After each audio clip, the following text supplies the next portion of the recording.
Joe Rogan Podcast. Check it out. The Joe Rogan Experience. Train by day, Joe Rogan Podcast by night, all day. Hello, Joe.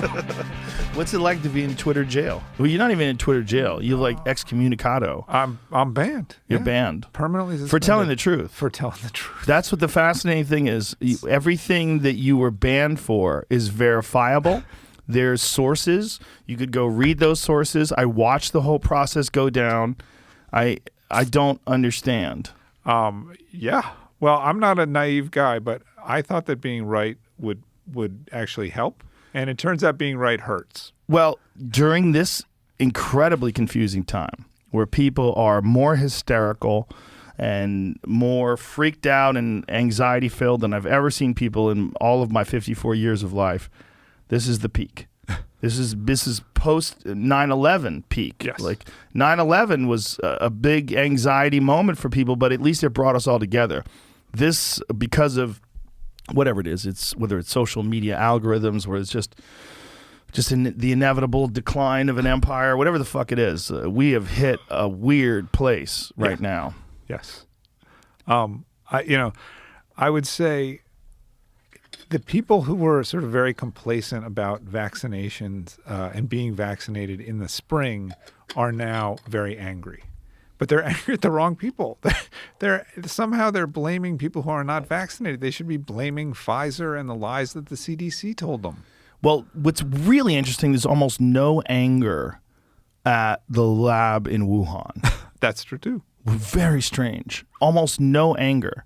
Almost none. It's almost like an inconvenient truth that most likely this virus emerged from a lab. I mean, Sagar and Jetty from Breaking Points broke down exactly when it went down, who were the initial people that got infected, how it most likely spread. It's been documented by Josh Dubin extensively, the involvement of Fauci, the NIH, the Eco Health Alliance, all of the input, all of the deceptive public statements contrasted to the internal emails that showed a real concern that they might be responsible for it, a real concern that gain-of-function research might have been the cause of this, and no anger at that, but anger at people who are unvaccinated. Even people who are unvaccinated and healthy, even people who have taken care of their body for their entire life, exercised, ate right, take vitamins, people who are fit and who don't want to take a chance with anything else. Yeah. I mean, it's funny you mentioned the lab leak. So, I now have this Substack, which is sort of my inadequate effort to replace Twitter. I mean, Tell people how to get to that, by the way. Sure. So Substack is substack.com. My Substack is essentially a newsletter service and a hosting service, and they have guaranteed free expression. That's what they've said. They've said they're not going to censor. I have to choose to believe them on that. I believed in Twitter for a while. That confidence was clearly misplaced. But Substack says they're not going to censor me or other people, and I got to hope that's true. How many people do you have on your Substack now? More than 150,000. That's nice. Yes. Let's see if we can juice that up. I hope so. Yeah, here it is. Unreported truths. Yes. So you type in your email and then you can subscribe. Yeah. You can just say, let me read it first. Yep. You don't have to subscribe. And you will see the first. Beautiful. I'm excited to be in Austin to talk to Joe Rogan today. Yeah, beautiful. And so you, by the way, most of the people who are signed up do not pay. You can choose to pay or not pay. Basically, you're going to get the same content. I'm very clear about that. There will be a few things extra you get, but for the most part, it's not about money for me. It's about getting the largest audience possible. And so I have more than 150,000 people signed up right now. But I got to tell you, on Twitter, I had 350,000, 345,000, and that was growing by about 1,000 a day towards the end. And I had 25 million profile views in August and almost 200 million impressions. So Twitter, in cutting me off, Twitter not only defamed me, they really hurt my efforts to get the word out. Well, it's also one of the very best examples that I think I've ever come across of egregious censorship that is ideologically based and not based on anyone doing anything that is whether it's what I don't know what their code of conduct is, whether it's about someone being malicious or it's about someone being untruthful or misrepresentation of the facts. You did none of those None things. of those things, no. You really didn't. I mean, I watched it very carefully. I mean, you and I went back and forth with DMs, and I watched your feed very carefully. And you would ask me questions, and I'd say, Joe, I disagree with this. Yeah. You can't go this far. I would say Right. that to you. Well, you were very, you're very, I would say, very objective about your interpretation of the data and what you think is going on versus, what is being purported. And I should say, first of all, right away, you were correct about a lot of the data, particularly coming out of Israel. You sounded the warning shots long before anyone else that not only do the vaccines have a certain, there's like a window of efficacy, Yep. whether it's 3 months or 5 months, whatever it is. In there, yeah. Yeah. But you were saying that people who are vaccinated are getting sick, and people were treating that like you were saying that vampires were rising. It was crazy. It was crazy to watch. They were saying you're lying, but now that's the narrative. The narrative is like the vaccines were never supposed to prevent you from getting sick. They're supposed to keep you from being hospitalized. Not even that anymore. Now it's basically they'll prevent you from dying, which also probably, I mean, there's evidence, there's some evidence of benefit of really serious illness or death, but I'm not even convinced we're going to, when we look back over, let's say, another 12 months out, that's going to be the case. Okay. Well, there have been people that have been fully vaccinated who've died from COVID. And it's publicly, there was one that was crazy where this woman was fully vaccinated. She got COVID, she died, and the headline was, because some people didn't get vaccinated, my mom died. And Yes. I was like, what the fuck did you just say? But Joe, it's much worse than that. You say some people like it's rare. In the UK, okay, and the best data we have comes out of the UK and Israel. And I have to keep saying this to people because they almost don't believe it. In the UK, 70+% of the people who die now from COVID are fully vaccinated. And in Israel, that was 70%? 70%. 7 in 10 of the people. I'm going to keep saying it because nobody believes it, but the numbers are there in the government documents, okay? They're not a secret. It's not a conspiracy theory. It's not somebody saying, oh, I heard this from my cousin. It's in British government documents. Can you put that up so that Sure. Jamie can see it? Can Sure. tell Jamie which... if you go to, it's called the Technical Briefing from the UK Public Health England. If you look at variants of concern, you should be able to pull up, Google should have a couple pages for you, and then I can walk you through where it is. But just to be clear on this, 7 out of 10 of the people dying of COVID in the UK now are fully vaccinated. And another 5% or so are partly vaccinated, meaning they had one shot but not the second. That was also the case in Israel until in August. And that's why they freaked out and made everyone get boosters, because when you get the booster, you briefly drive up your antibodies. We don't know what the long-term effects are, but in the short term, that makes the numbers look better for vaccines. This is crazy. What's crazy is that I know a lot of people that got vaccinated and then immediately stopped taking vitamins. A good friend of mine, he got vaccinated and then he got COVID after he got vaccinated. He goes, you know what, man? Once I got vaccinated, I stopped taking vitamins. I stopped because before that he was taking zinc and vitamin C and quercetin, and he was like really keeping up on his vitamin regimen and making sure that he was. And then once he got vaccinated, he was like, oh, we're good. Whew, I made it. And then he got COVID. And he probably was okay, right, in the end, but he probably would have been okay either way. He was okay. He wasn't feeling so good, and his doctor prescribed him ivermectin. Ivermectin. This is before the ivermectin horse dewormer craze became public disinformation campaign number one. But ivermectin essentially knocked him out of it. He was good within 24 hours after taking ivermectin. So I'm going to say something you don't like. No, we have no idea if ivermectin works or doesn't. Well, I know what we for do you. know, it works in vitro. We do know that, right? Yes, but the argument is that it's given. Okay, explain how it works in vitro. Okay, so the idea is that it interferes with the binding of SARS-CoV-2 to your cells. It stops viral replication in vitro, though. I can show you but studies the on old that. joke about this is it's easy to cure cancer in mice. Okay, right. Human beings are complicated, and the argument that people, the anti-ivermectin argument people make is in doses that would be if you dose it for humans at the levels that it blocks that replication in vitro, you'd kill humans. So in other words, it's not. Really? Yes. Kill humans?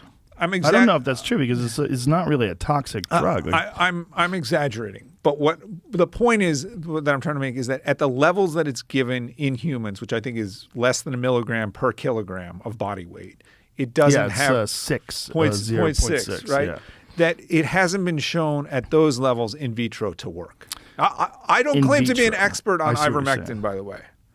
Do you know about what's going on in India and that one state in India where they've given the kits? Yeah. And yes. They've essentially eliminated COVID in this state of 230 million people. Yes. Which is pretty wild. Yes. I'm not saying ivermectin doesn't work, Joe. What I'm saying is that we have to stand against junk science, whether it's junk science about vaccines, whether it's junk science about HCQ. You have to test this stuff in clinical trials. Yes. For people that want to look up the India thing, it's I think it's called Utah. I'm trying to find it. Pradesh or Utah, something? Yeah. Yes. Is it? How do you spell I don't it? know. UTTARPRA. Uttar Pradesh, and they've essentially eliminated COVID with this preventative kit that they've given out to people, which includes ivermectin. Yes. And I know you had a good experience with ivermectin. I did, but here's the thing, man. I threw everything at it. I had intravenous vitamins. What was fascinating to me was like how everybody just latched on to the ivermectin thing. That's all they talked about, and they started calling it horse dewormer until I threatened to sue CNN, and then they stopped talking about it. But I was like, what the fuck are you guys? You know I can afford people medicine. Like, it's a real people medicine. Not only is it a real people medicine, it's literally on the World Health Organization's list of essential medicines. It's been given out to billions of people. Do you know ivermectin was a game changer in Central Africa? Yes. It's the medicine that essentially ended river blindness in Central Africa. And one of the inventors of it shared a Nobel Prize for finding it. In 2015. That's right. It's one of the great pharmaceutical stories of the last 40 years because Merck, which is, you can't trust any of these companies, but Merck is the best of them, even though we can talk about Merck and Vioxx separately. Merck found ivermectin. And the CEO at the time, this was like 30 years ago, who was a physician, said, basically, we can't make any money off this in the U.S. There's no market for river blindness in the U.S. I'm going to give this away. And there is a statue in Merck's lobby, in the lobby in New Jersey, of it's like of somebody who is not blind because they got ivermectin. It is a really good drug. And this idea that it's horse paste or it's only given to animals is a lie. It is a lie, and it was a confusing lie, but I loved the fact that it was coming my way.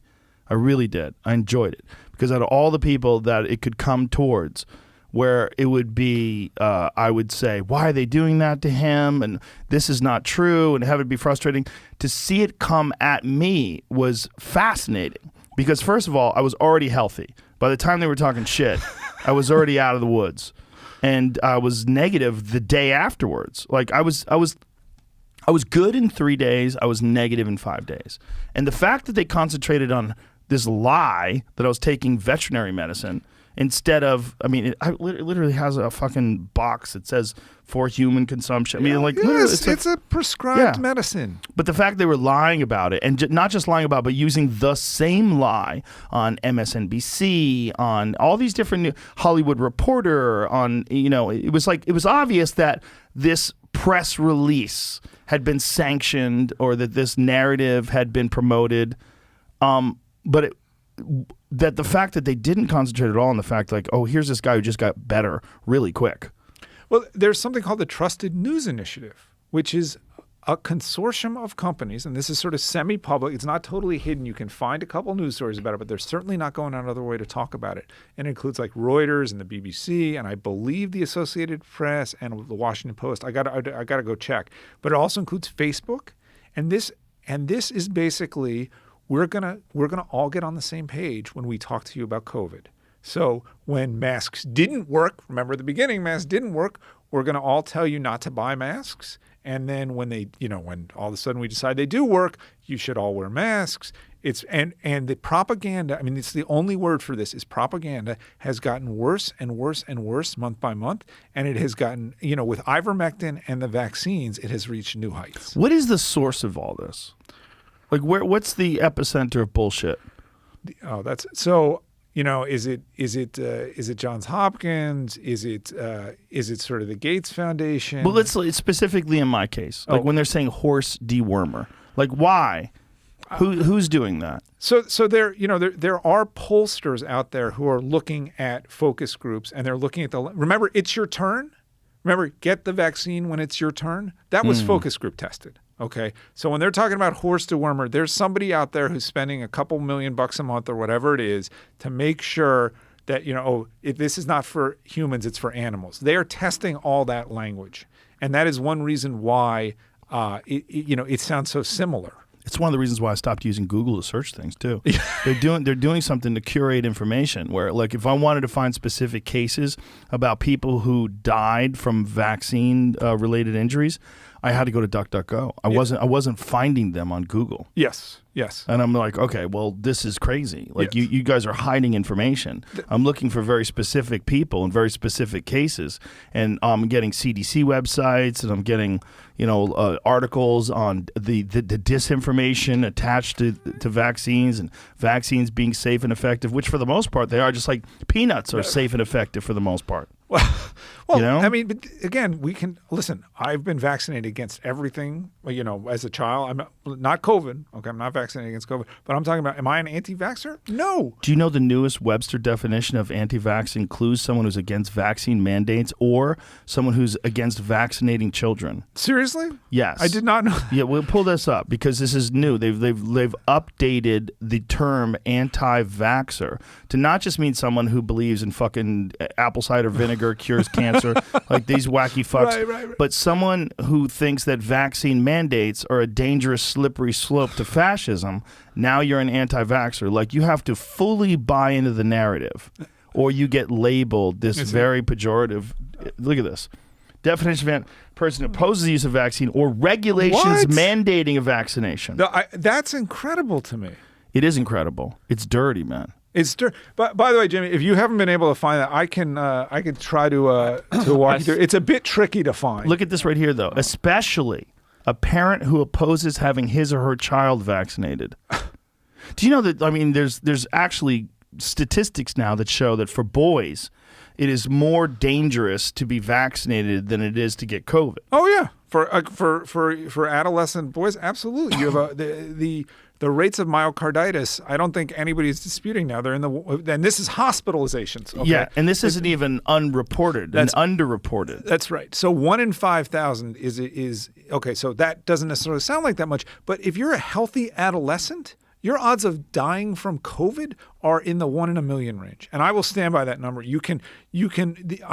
So about 400. They're very low. They're very, very low. I think all told, children deaths from COVID haven't cracked 500. That is correct, but what you don't realize when you quote that number is, first of all, the CDC says about 45% of those cases were completely incidental. In other words, it was somebody with cancer or somebody who was in a car accident who tested positive for kids. Okay, so cut it by 45%. Of the cases that are left, and there is good data on this, those kids, for the most part, are profoundly ill. I mean, they have severe genetic defects. They have cancer that's late stage. To try to find cases of healthy children who have died from COVID is next to impossible. Did you see? But meanwhile, the flu is dangerous for children, right? But did you see Fauci publicly declare that COVID is more dangerous for children than the flu? Yes, but the flu isn't that dangerous for kids either. But it's dangerous enough. Like I have a friend who's.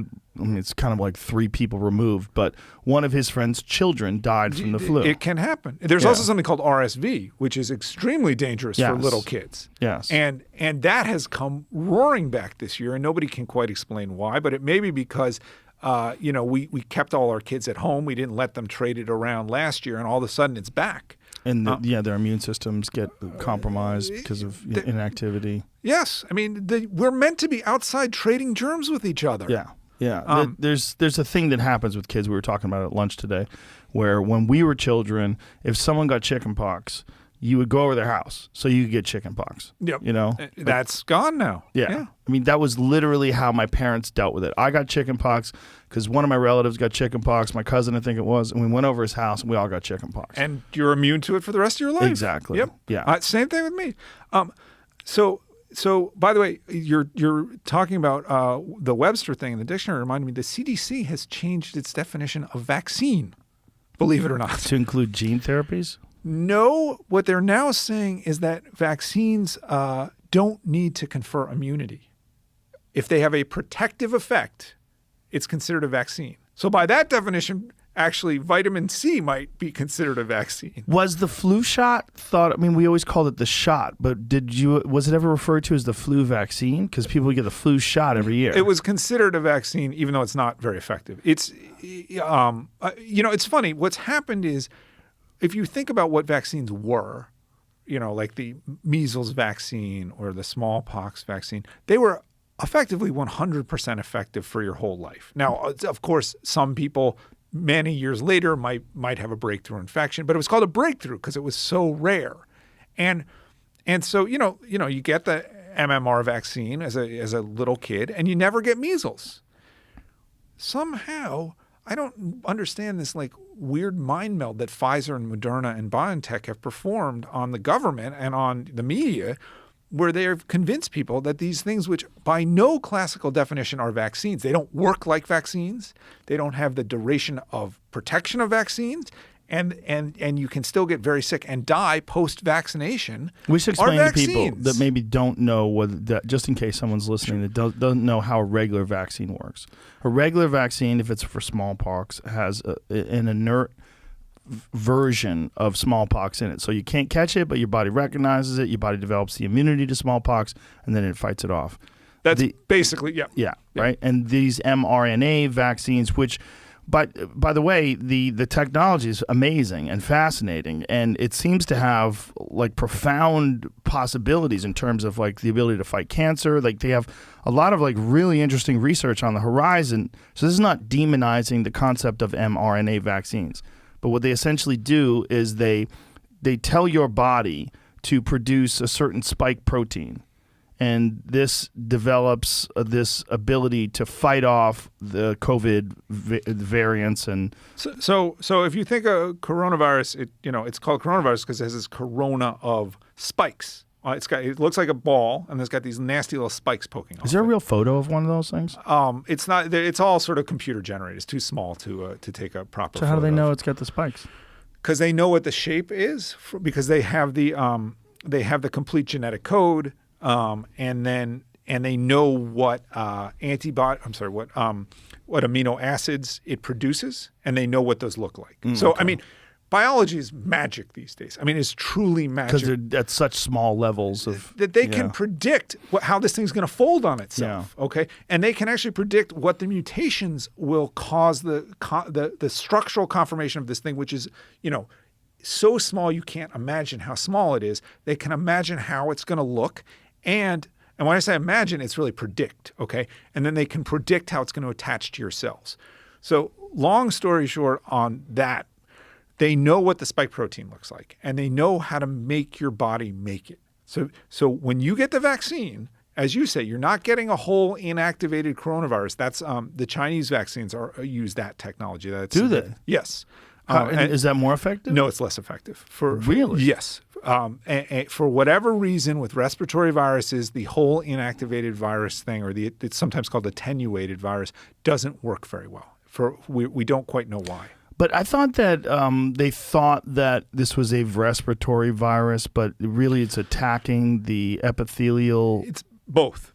So you have the receptors that this virus attacks all over your body, in both your lungs. There's a ton in your lungs, but there's also a ton in the smooth muscle cells of your vasculature. Mm. So it does have vascular complications, this virus. So you get this vaccine. It's a little bundle of RNA in the case of the Pfizer and the Moderna vaccines. stuck inside what's called a lipid nanoparticle. Again, incredible technology. That bundle of RNA gets into your cells, actually just like the virus would, and it tells your cells make the spike protein. So you then have a ton of spike protein in these cells. Now, one of the promises about the vaccine that has turned out not to be true is you're only going to have those spike proteins basically near the injection site. And it turns out, unfortunately, some vaccine appears to leak and travel. Is it like when you're shooting something into someone's arm, right? And you're just injecting intramuscularly into the deltoid.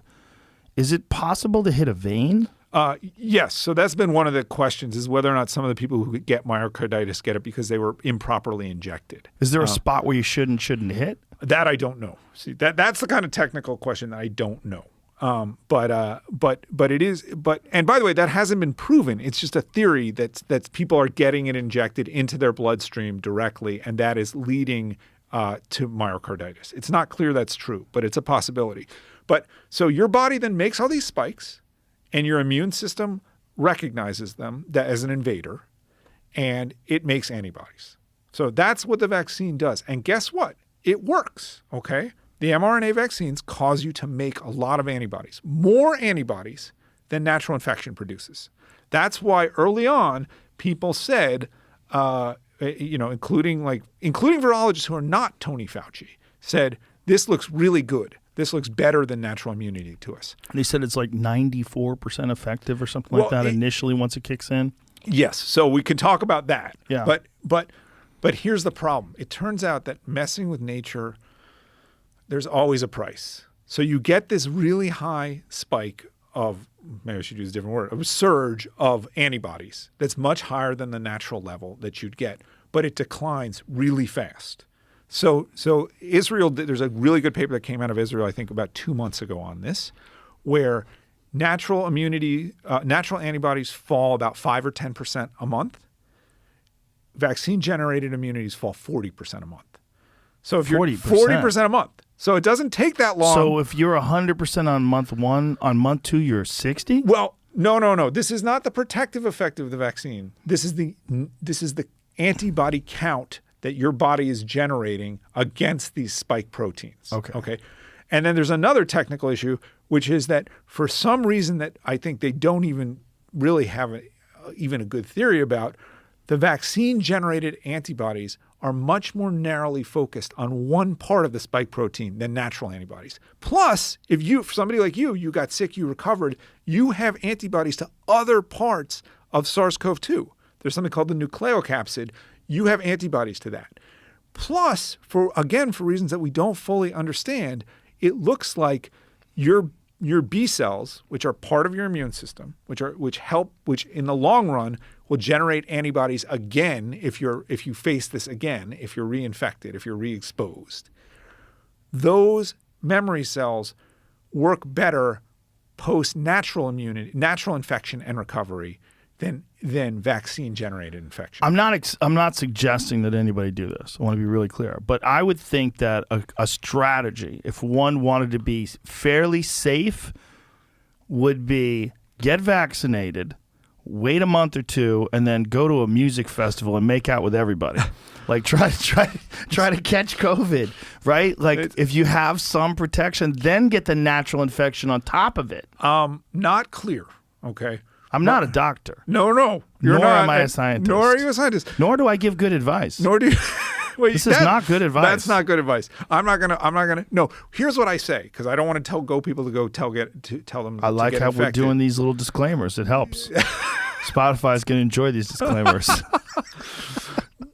Protection after natural infection and recovery is superior to vaccine protection. Yes. According to that study from Israel, 2.5 billion people, 6 to 13%, or 60 to 13 times X, 6 to 13 times X better. That's correct. And that was with the Delta variant. Okay. Yeah. So of the many problems around vaccine immunity, because your immunity is so tailored to the spike protein, and not just the spike protein, to one part of it, to the receptor binding domain, it's called, of the spike protein. If the virus mutates just a little bit in that part, those vaccine antibodies you have don't work very well anymore. And you don't have the backup stuff that you get as you personally and everybody else who's been infected and recovered gets.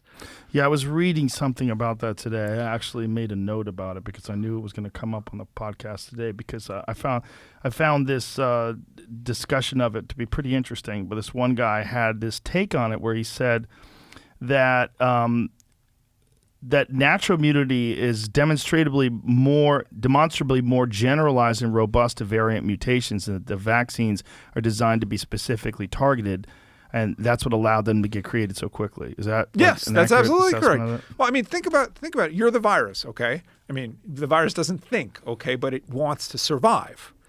If different human beings are going to have somewhat different responses to natural infection. The vaccine response is always the same, okay? Because the vaccine is always the same. Mm-hmm. So the vaccine response is we're going to generate a ton of antibodies for this one particular part of the spike protein. Well, the virus, quote unquote, knows that if it can just mutate that bit of itself, it will escape vaccination. It will escape vaccine immunity, I should say. And that's what the virus appears to be doing. And there's a paper out of Japan from August where these researchers demonstrate, and these are all first-rate, okay? These are first-rate academic institutions that are doing this. They demonstrated that four relatively small mutations on SARS-CoV-2 could lead to escape for the vaccine from vaccine-generated immunity. Escape meaning that the vaccine-generated immunity would be non-existent? Or close to non-existent. That's not the worst case scenario, by the way. The worst case scenario is that the virus mutates in a way that the vaccine actually, this is why it's called antibody-dependent enhancement.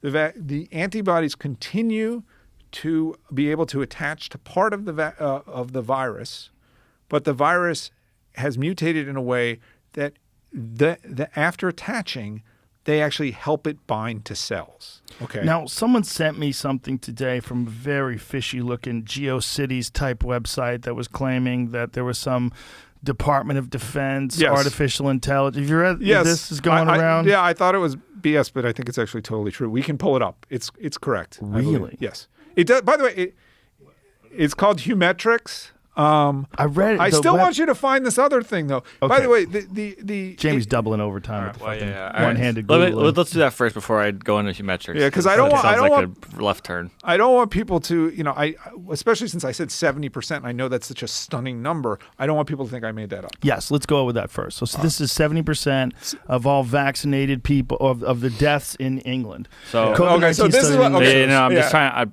I'm not saying I found it this yet. is the bullshit that comes up. Okay. It says, this is from Wall Street Journal. Right. It says, study in England shows very few deaths among vaccinated people. Okay. Survey finds that 640 coronavirus deaths in the first half of 2021 among people who received 2 shots and more than 50,000 among those who hadn't. Right. So that's correct, too. Both things can be true. The reason is that most of those deaths occurred in January and February and March. And as we know, this is another thing that I was criticized immensely for on Twitter and has turned out to be totally correct.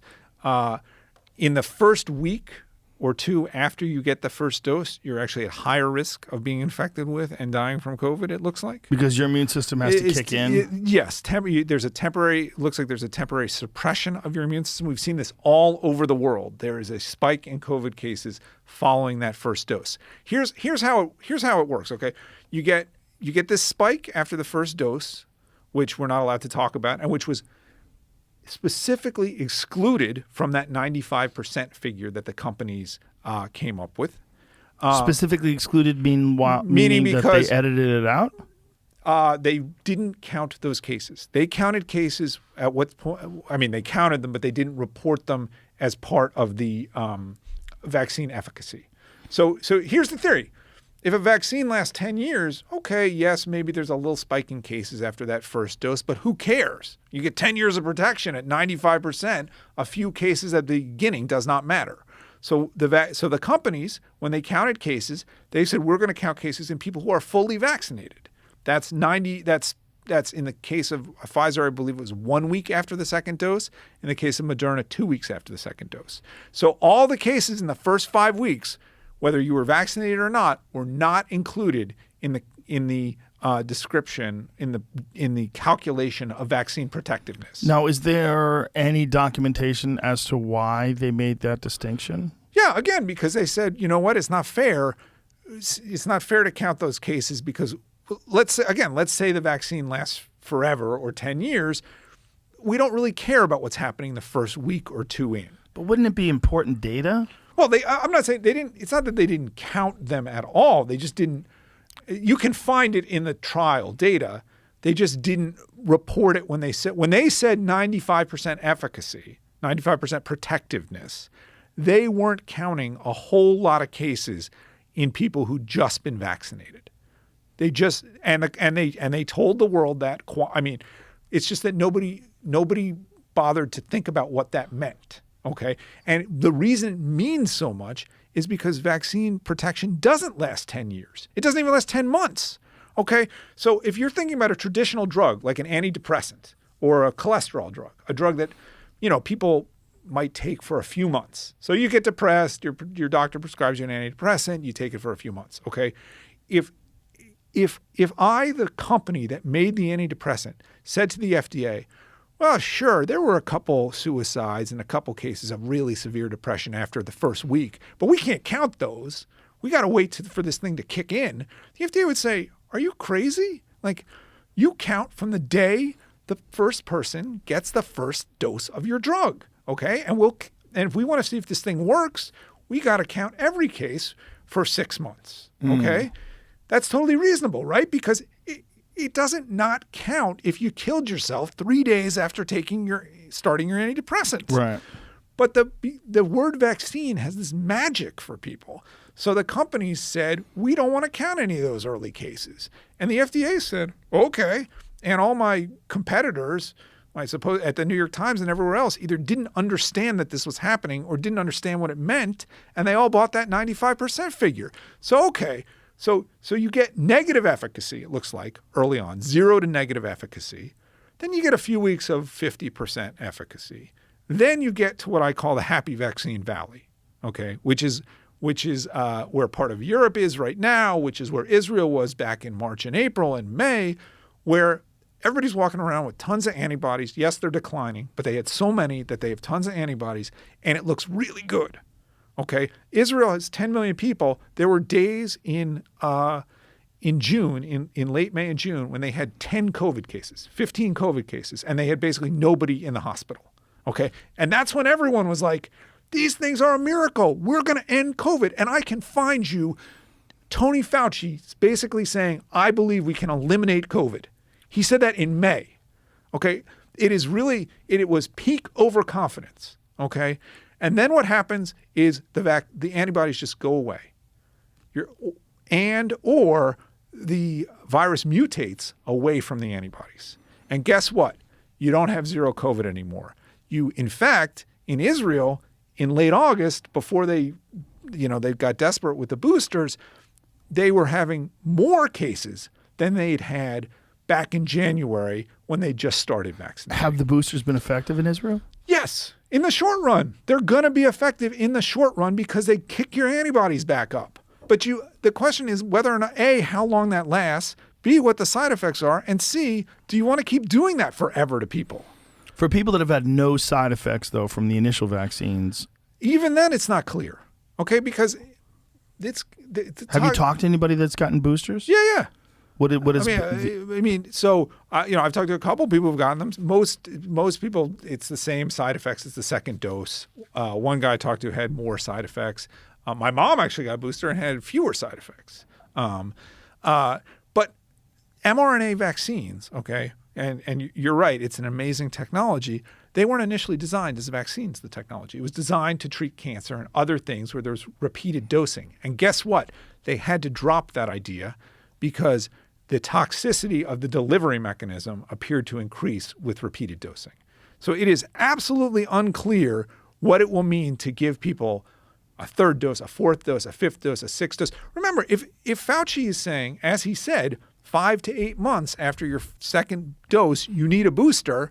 Well, I would hope that we're all planning to live more than 5 to 8 months after that second dose. So it's going to be, are we going to need a 4th shot? Are we going to need a 5th shot? And what's interesting is that this talk about boosters was never considered initially. There was the talk of the first shot and the second shot. The companies were very careful in what they said. They were much more careful than everybody else. Well, a lot of people, including Bill Maher, he talked about it on the show. He's like, I got vaccinated, take one for the team. That's right. And then, now they're saying boosters. He's like, I'm not doing it. No, that's right. I mean, I think there are people who feel fool me once, shame on you, right? But in Israel, they've now said you're not considered vaccinated unless you've had 3 shots. That's right. What's weird to me, and I guess this is just human nature, is how people have become so tribal about it, and how the vaccinated people are doubling down. There's some of them that identify with being vaccinated to the point where it's almost like a religious distinction or a political distinction. So there's some really ugly stuff going on, and some of it's actually subtle and some of it's not subtle. One of the subtle things that I think has happened is that this is the first time in history, at least that I can think of, that the sort of most educated, wealthiest people have put their hands up and said, I want to be the guinea pig. Yeah. So those people were desperate to get vaccinated, most of them. And, people like me, look, I went to Yale, I worked for the New York Times. They hate me because they consider me a traitor to the class. Right. Okay? And so I think, unfortunately, I think some of what's happening, and you can see it and sometimes explicitly, is there's a lot of talking down to people who haven't been vaccinated. You're just dumb. You're just a mouth breather. You just you just want the horse paste. And now that those people who got themselves vaccinated, who desperately rushed out, in some cases lied about their eligibility back in January and February, are realizing that the stupid people maybe made the right choice. It's very hard for them to admit that. I don't think they made the right choice. I think here's one of the things that I think is going on. I think some people were a little nervous to get vaccinated, but they did it, they bit the bullet, and then they want other people to do it too. They want you to do it because they did it. And they think they did it, like Bill Maher said, he did it for the right reasons. He took one for the team. They think they did it for the right reasons because it was what you're supposed to do, and they should be rewarded. And this is one of the things that sort of ramps up this acceptance of vaccine mandates and vaccine passports, which really disturbs me. It becomes, I did it, you should do it. We should make those people do it. We should force those people to do it, regardless of whether or not there is an effective treatment outside of the vaccine, regardless of whether or not it makes sense, because these people have had a previous infection to COVID, and that infection imparted superior protection. They don't care. They want you to do it because they did it. Yes, I agree with that. I mean, back in the spring, and I wrote this book, and this is one of 2 copies in the world, physical copies. This one's yours. The other one's Tucker's. Yes. Nice. Oh, I don't know if that's good. No, you guys are completely different, but you're the same in the most important way, which is you don't buy into bullshit. Well, we'll also talk to anybody. Tucker has a lot of left-wing people on, and he doesn't disparage them or criticize them or mock them. He had Brett Weinstein on, who's very progressive. He has Tulsi Gabbard on. He has people on. I mean, I think he's unfairly labeled because people want to marginalize him and dismiss him immediately and call him a white separatist or a white supremacist or whatever word that makes you a part of a list of people that you can never associate with. They like to initially do that about him. But I think his discussions that he has on his show are some of the most nuanced in that he is willing to have conversations with anybody from all these different whatever people that have been in issues with college censorship where so-called progressive college students have censored professors from discussing certain topics or he'll talk about all kinds of things, and I think that's very important in this time that you have people like him. Yes. As much as he gets criticized and as much as I get criticized, there's a very important thing that is happening when people are discussing uncomfortable issues, and we have to figure out what's right and what's wrong, and you don't get that by just buying into the official narrative. Right. That's you guys are both suspicious of the official narrative, and it's funny, Tucker Carlson is, could there be a sort of whiter guy than Tucker? But at heart, he's a populist. I truly believe that. And, I don't necessarily agree with him about everything, but at heart, he's a populist. And at heart, you're a populist. And, I think I've become, maybe, I don't know if populist is the right word or the wrong word, but I am so struck by the left's willingness to buy into the narrative especially that the pharma industry is selling right now. And I don't understand it. And I think, you don't buy into that and that's a good thing. Well, you brought up Vioxx earlier and with Merck. And one of the reasons why I became initially suspicious there's a lot of reasons to become suspicious of the motives behind pharmaceutical companies, because there's an enormous profit incentive. They make tremendous amounts of money from these things. And if they can fudge the numbers or move things around, Pfizer paid out, I think it was the biggest ever settlement by any company. It was more than $2 billion. Yes. Yep. A stunning amount of money for fraud, right? Yep. Yes. And so look, what did they pay? What did they do? It was $2.3 billion. It was for over marketing a whole series of drugs, including Neurontin, which is a drug for fibromyalgia and for pain generally. Here it is. Yes. Largest healthcare fraud settlement in its history. Yes. $2.3 billion for fraudulent marketing. So Neurontin is Lyrica. Bextra was their Coxib drug, which so both Pfizer and Merck actually, even though I generally think Merck is one of the better of these companies, they made drugs that essentially were aspirin, except that they had a little side effect, which is they caused heart attacks in people. Are you talking about Vioxx? I'm talking about Vioxx. Yeah, I have a friend who had pretty bad arthritis in his knees, and so he took Vioxx and had a fucking stroke, and he was like 30 years old. Yep. And he's a fighter, and so his knees were just damaged from years of martial arts training. And did he recover? Yes, pretty much. Yeah, he still has some. I think he still has some. I'd have to talk to him about that. I don't want to. I'm not sure, but I know it was a long process.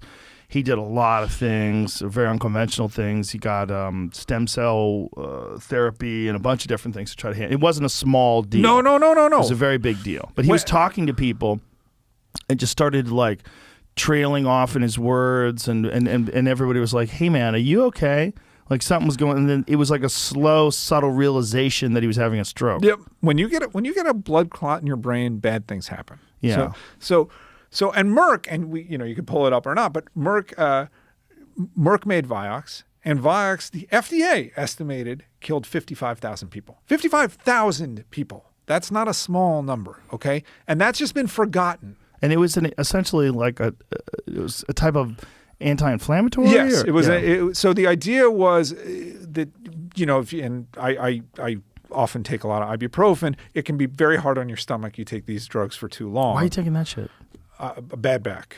Yeah? Yeah. I go into it in the book a little bit, actually. Okay. I treat my back badly. I don't stretch. And so, of course, I wind up throwing it out from time to time. I'm an idiot about it. We could talk about that outside of the podcast. I can help you. I need something. Yeah, I can help you. But so you take these drugs for too long, it tears up your stomach, tears up the lining of your stomach. Very so bad. Vioxx was supposed to, and Bextra, celecoxib and rofacoxib, these two drugs, were supposed to spare the lining of your stomach, which they do. There's just one little problem, which is it's like in the United States, and this is about all drugs, we have this idea like you take the pill and the problem goes away. Right. And that's what we want. That's what we want. That's what the commercials show. That's right. The lady dancing in the wheat field, butterflies, that's right. Beautiful music. That's right. Everything's cheery. That's right. I want to be like her. That's right. And unfortunately, that's not human biology, okay? These are complicated products, and almost always you have downstream side effects that you don't realize. The only drugs where that actually seems not to be the case broadly are statins. And I don't take a statin, but I would take one if I needed to without thinking about it. And even then, people complain about statins. So I've heard negative side effects. Yeah, I've heard doctors warn me about statins. People say they can cause muscle aches and other stuff. But for the most part, and those drugs have been tested in, tens of thousands of people, and they actually appear to reduce deaths from heart attacks and strokes. If you do the tests right, you get real answers. Okay, Vioxx, unfortunately, caused people to have heart attacks, and Merck, unfortunately, knew about it. Okay? They knew. They knew years before they stopped selling it. They knew before they released it? Or Yes, they knew even before they released it. I know this. I covered, the very first Vioxx trial was in Texas. And this was in 2005. And I was down here for the New York Times covering that trial. Okay? And I paid really close attention. They knew what was going on. Now, they came up with this cockamamie story that Vioxx didn't actually cause heart attacks, that naproxen, which is a leave, actually protected people from heart attacks. And they convinced the FDA that that was the truth. And the FDA allowed them to sell Vioxx. And then Merck, in 2001, spent $160 million advertising Vioxx to consumers. More money than Budweiser spent advertising Budweiser that year for a product that you can't go into a store and buy, for a product that you need a doctor's prescription to get. Okay? Wow. And they got tens of millions of people to take that drug, and they killed, by the FDA's estimate, 55,000 people. And Merck is supposedly the best of these guys. And not one person ever went to jail for that. And Merck paid out a few $1 billion to plaintiffs' lawyers and to the families of people who'd been hurt. And that was the end of it. And everyone's forgotten all about it. And I'm not even talking about the opioid crisis and Purdue Pharma. And you know one of the companies that makes that has gotten in trouble for opioids? Johnson & Johnson, maker of the third major vaccine in the United States, the third major COVID vaccine. So do not tell me that these companies are our friends. They are in it for the money. If they can produce a product that helps people, they will do it. But if that product turns out to have side effects or problems, you cannot expect them to tell the truth, because they don't. And I am totally okay saying that about specific companies, because I covered these cases. What you said wouldn't be remotely controversial 24 months ago. Right? Not even remotely. What you said, everyone, college professors, CEOs, garbage men, everyone would agree with you across the board. Now, all of a sudden, because it's an inconvenient truth in the fact that we need these pharmaceutical companies to deliver these vaccines, which people have decided, like, did you see that lady in New York, your new governor? Did you see that fucking crazy lady? Yes. Who was saying that the vaccines are from God and she needs us to all be apostles? Yes. Folks, find that video, because, Jamie, please, it is so fucking patently insane. Like, we got rid of a molester and we replaced it with a crazy person. Like a person who is like, Do you see she's got a necklace that says vaxxed? Yes, which is fine. That doesn't bother me. These statements, I mean, if you want to do you want to get a Pfizer tattoo? I don't give a fuck. But I've seen that too. There's a lot of Pfizer tattoos. Now because Pfizer was supposedly the good one. Now they're all sad because Moderna actually turns out it seems like it has a little bit longer protective effect. Well, it's more of an impact, but also more side effects. Yes. Right? It's 100 micrograms against 30 per dose, so it seems to last a little bit longer. I believe. Listen to this, lady. Listen to this, because this is so crazy. And by the way, she didn't even win the election, okay? Yep. You got lucky that it turns out the other guy was a creep.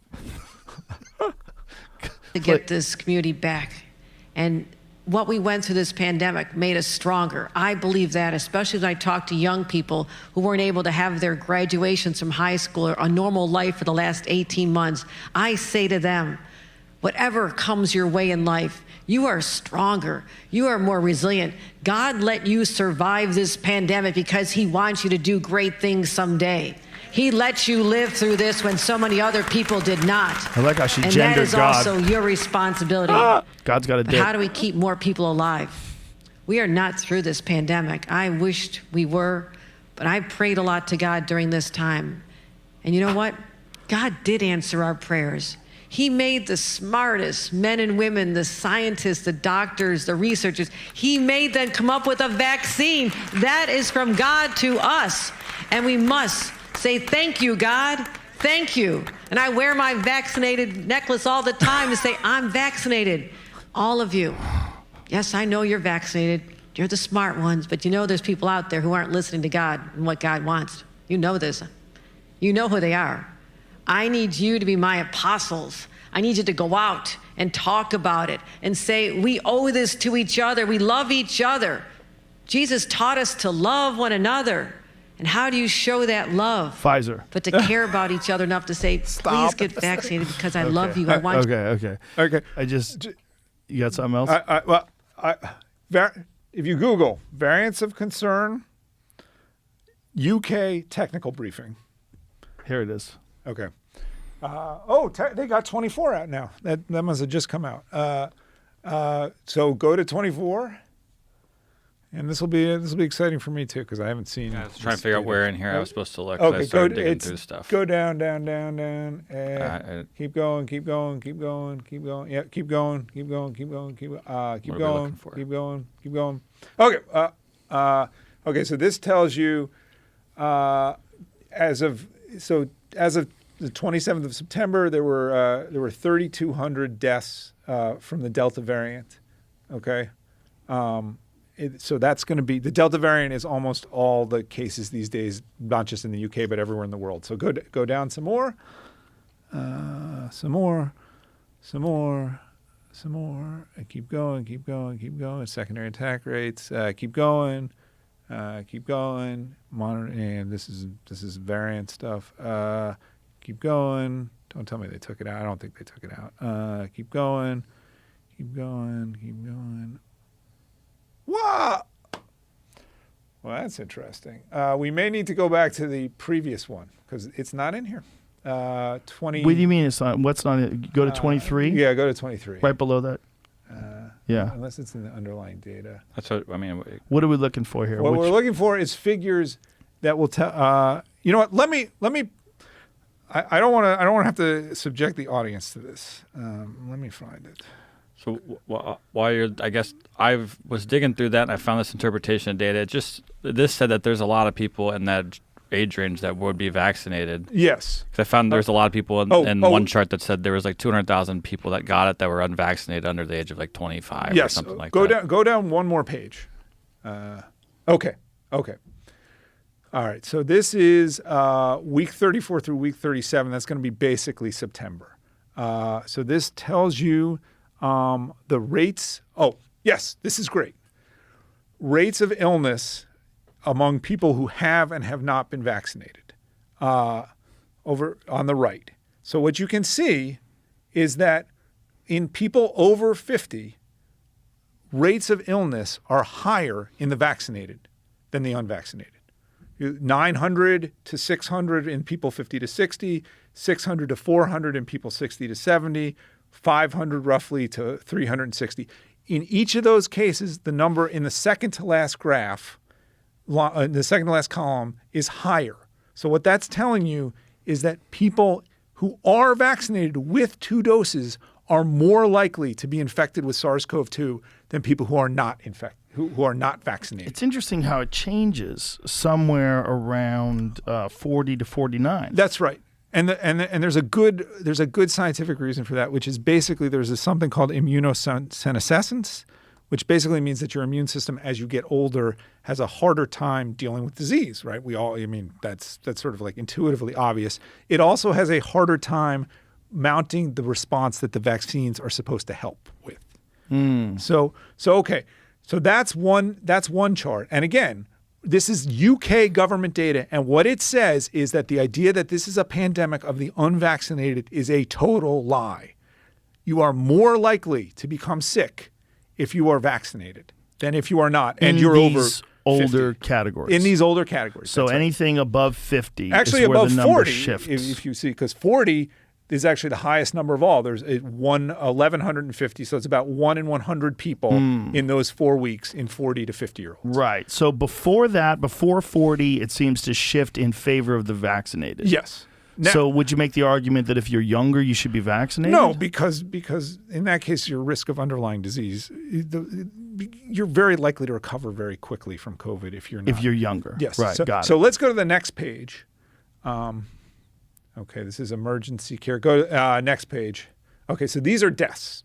Okay, so now this is on a per 100,000 basis. So what you will see is that vaccines.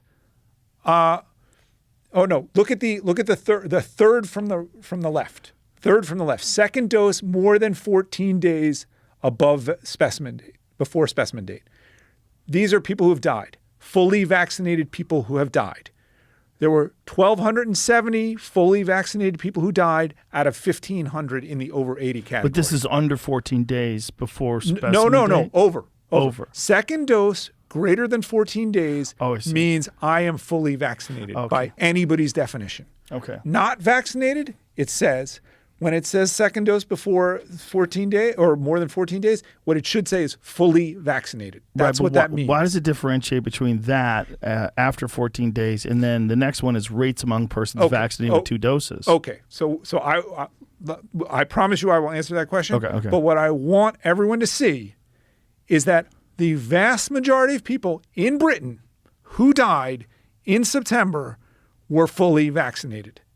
1,270 out of 1,500 were fully vaccinated. 607 of the 70-year-olds out of 800 were fully vaccinated.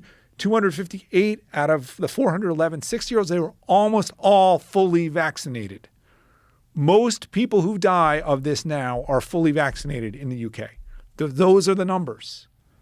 And the rates among persons not vaccinated and vaccinated So- with 2 doses, what per 100,000? What do they mean by that? So what they're showing you there is that even though the vast majority of people who died were vaccinated, the vaccine still appears to have some protective effect because rates among here, think of it this way, Joe. 80% of the people who died over 80 were vaccinated, but 95% of people in that age range were vaccinated.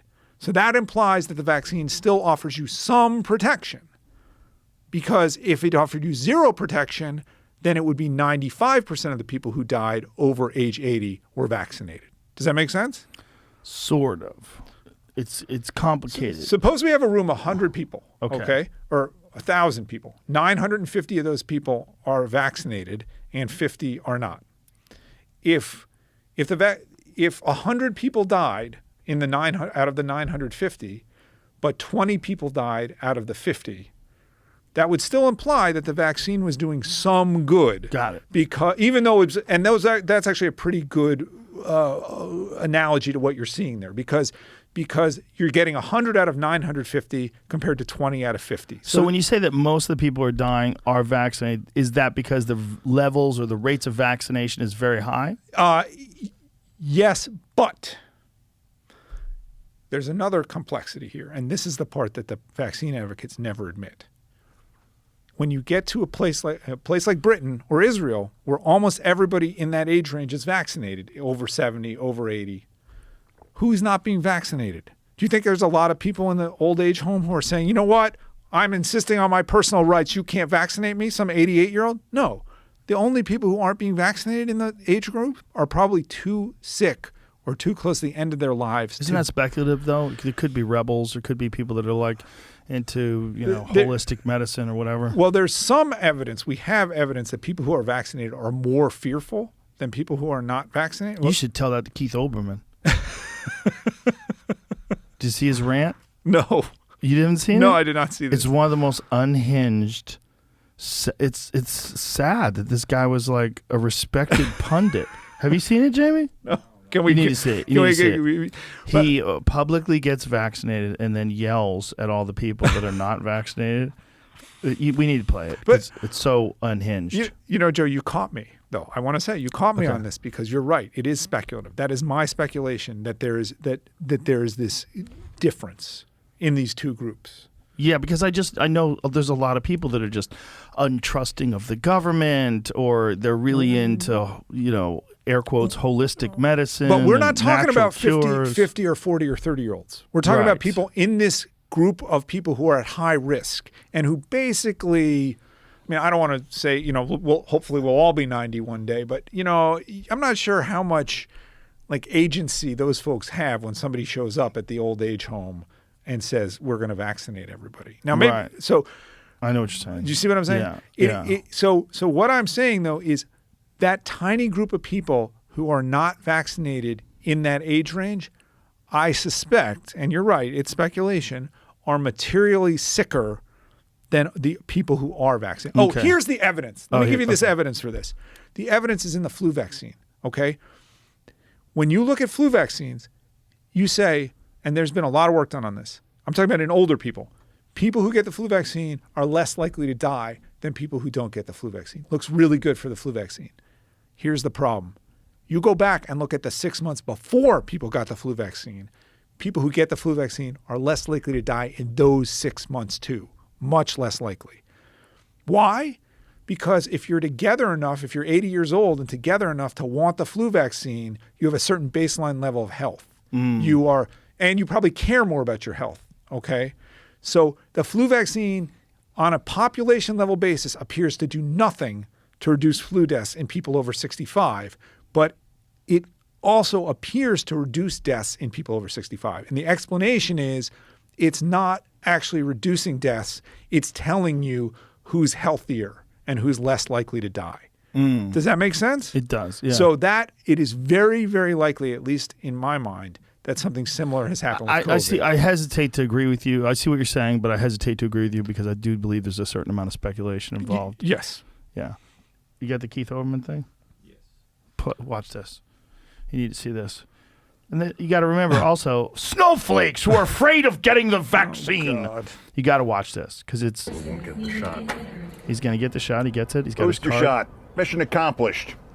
And it is time to stop coddling them, the ones who won't get the damn shot already. And our first step, you and I, is symbols, the language we use. We call these people vaccine hesitant, vaccine skeptics, anti-vax. We say they're protesting mandates and passports. They're making a personal choice. They're waiting for more information. They're making a medical decision. Bullshit! They're afraid. They're afraid to get vaccinated. Stop feeding their egos about what they're doing. Stop legitimizing it. Vaccine hesitant, they're afraid. Vaccine skeptics, they're afraid. Anti-vax, they're afraid. Is that a little bit of spit They're in his upper lip? protesting Oh my God. mandates Yeah, I and saw that passports. 30 seconds They're ago. afraid. They're making a personal choice. They're afraid. They're waiting for more information. Afraid. They're making a medical decision to be afraid. The snowflakes are afraid. Afraid of the vaccine. Afraid of being proved wrong. Afraid of doing what anybody else in the world tells them to do. Afraid of needles. So no more pleasant euphemisms about what's going on here. Apart from the people who have legitimate medical complications about vaccines, we have to stop coddling the morons who will not get the shot. We start by calling them what they are. They are all snowflakes and cowards and idiots and losers. And most importantly, they are afraid. Imagine. Oh my God, he's so insane. Imagine making that and thinking this is a good thing to release when you're in a penthouse apartment. It looks like he's on the 80th floor in the most Central Park, expensive yeah. real estate on planet Earth, overlooking Central Park and this beautiful view that he has, and then making this and thinking you're what are you thinking? You're Billy Badass? You're I don't listen. This is so stupid, Joe. Like, we haven't even gotten to the fundamental stupidity of this. If the vaccine works, then great. You're vaccinated. Congratulations. You don't have to worry about me. I made a bad decision. Maybe I'll get sick and die. Like, okay, it's not your problem. And don't give me this nonsense that like somehow there are so many unvaccinated people that it's going to destroy hospital systems, okay? Even in the United States, 80% of the people who are at real risk of getting sick and dying from COVID, people over 65, are fully vaccinated. All right? The reason that we have a problem with COVID right now is not that people are unvaccinated. It is that the vaccines do not work as promised, and they don't work for very long. That's what the British data told you. That's why I wanted everyone to see that. Well, I talked to the mayor of Austin. He said that the most people in the ICU for COVID, most people hospitalized for COVID are unvaccinated. Yeah, I'm not sure if that's true or not. Okay, I don't really. You calling the mayor of Austin, Texas, a liar? You son of a bitch! Did he give you specific numbers? No, of course But not. he told me we were talking about it. Okay, so most could be 51%. That's possible. I mean, in the countries that have real data that they're releasing on a timely basis, you see, okay, the vaccine. And in Israel last month, well, now it's August, they got so terrified they were going to have the worst wave yet of COVID that they gave people boosters. They asked the entire country to get boosters. Do you know how much data there was around booster shots when they did that? there was data, published data, it wasn't even published, it was just the company press release data on about 36 people. Okay? That's it? Yes. People don't understand. 36 people? Yeah. Really? Yes. At that time. Okay. Now there's data on a couple hundred. And that's what that's why the FDA choked. Okay. That's why the FDA wouldn't give Pfizer and Fauci and Biden what they wanted last month. Because finally. Explain that to people. Okay. So in August, the vaccines go off the rails in Israel. Okay. In June and July, I say the vaccines are going off the rails and people start to lose their mind, right? And that's when Twitter really starts to come at me. And we can talk about that chronology and we can talk about my potential legal causes of action against Twitter if we want. But you know we what? definitely Let's not make it about me. Okay. Okay.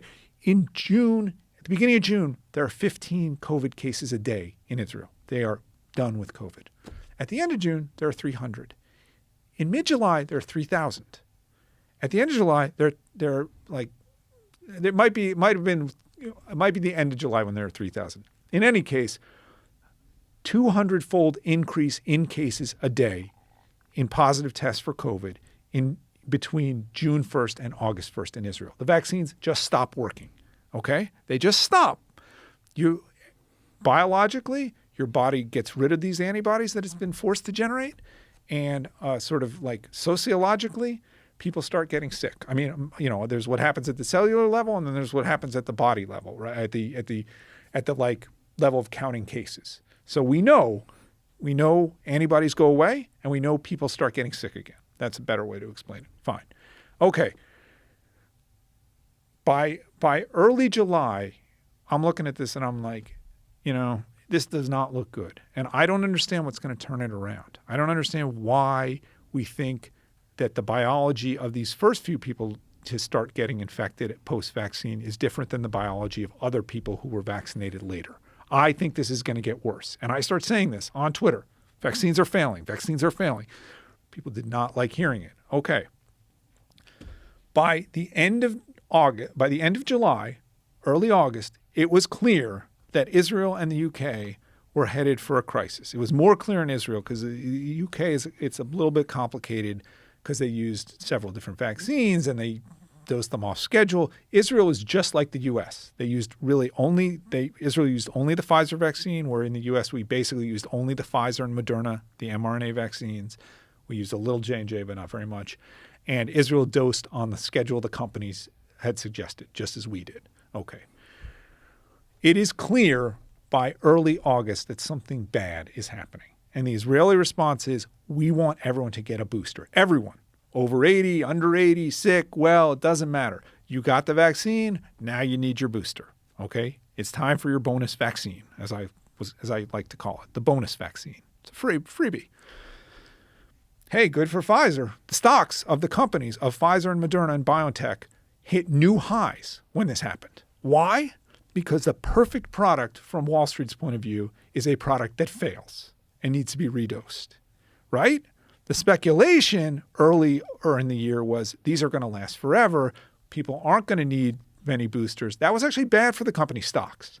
Good for the company stocks is you need a booster. Right? Planned obsolescence. You need a booster. It's like the iPhone, except it goes in your body and forces your cells to do something. Okay.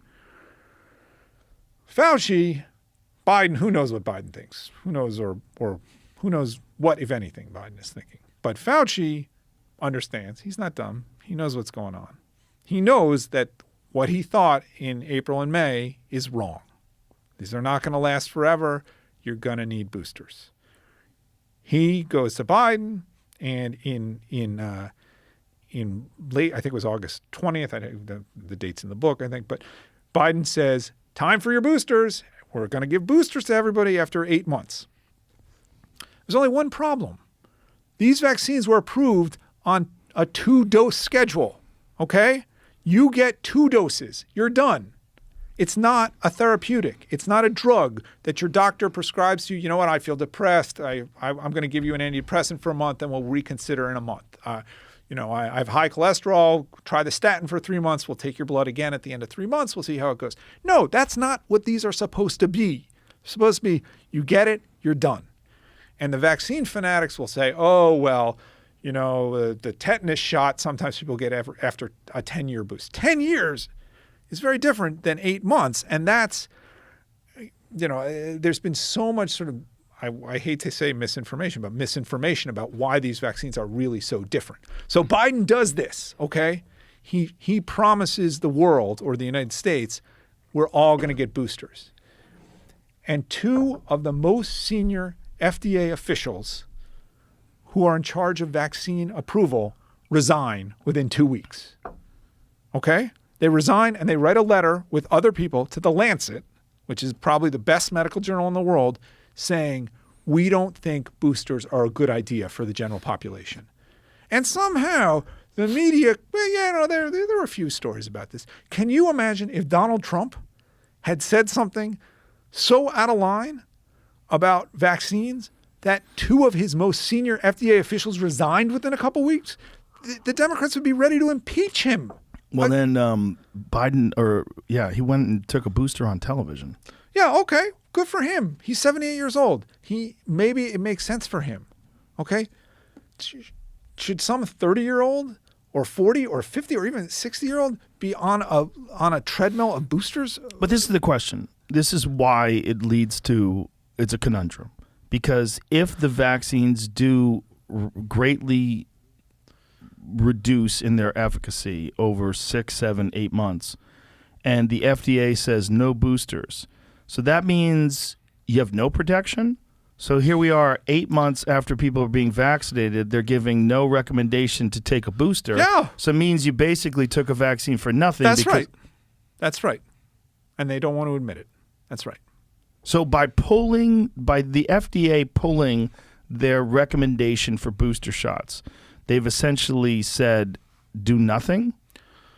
Well, now we're in this position where Pfizer and Merck are both about to release a therapeutic.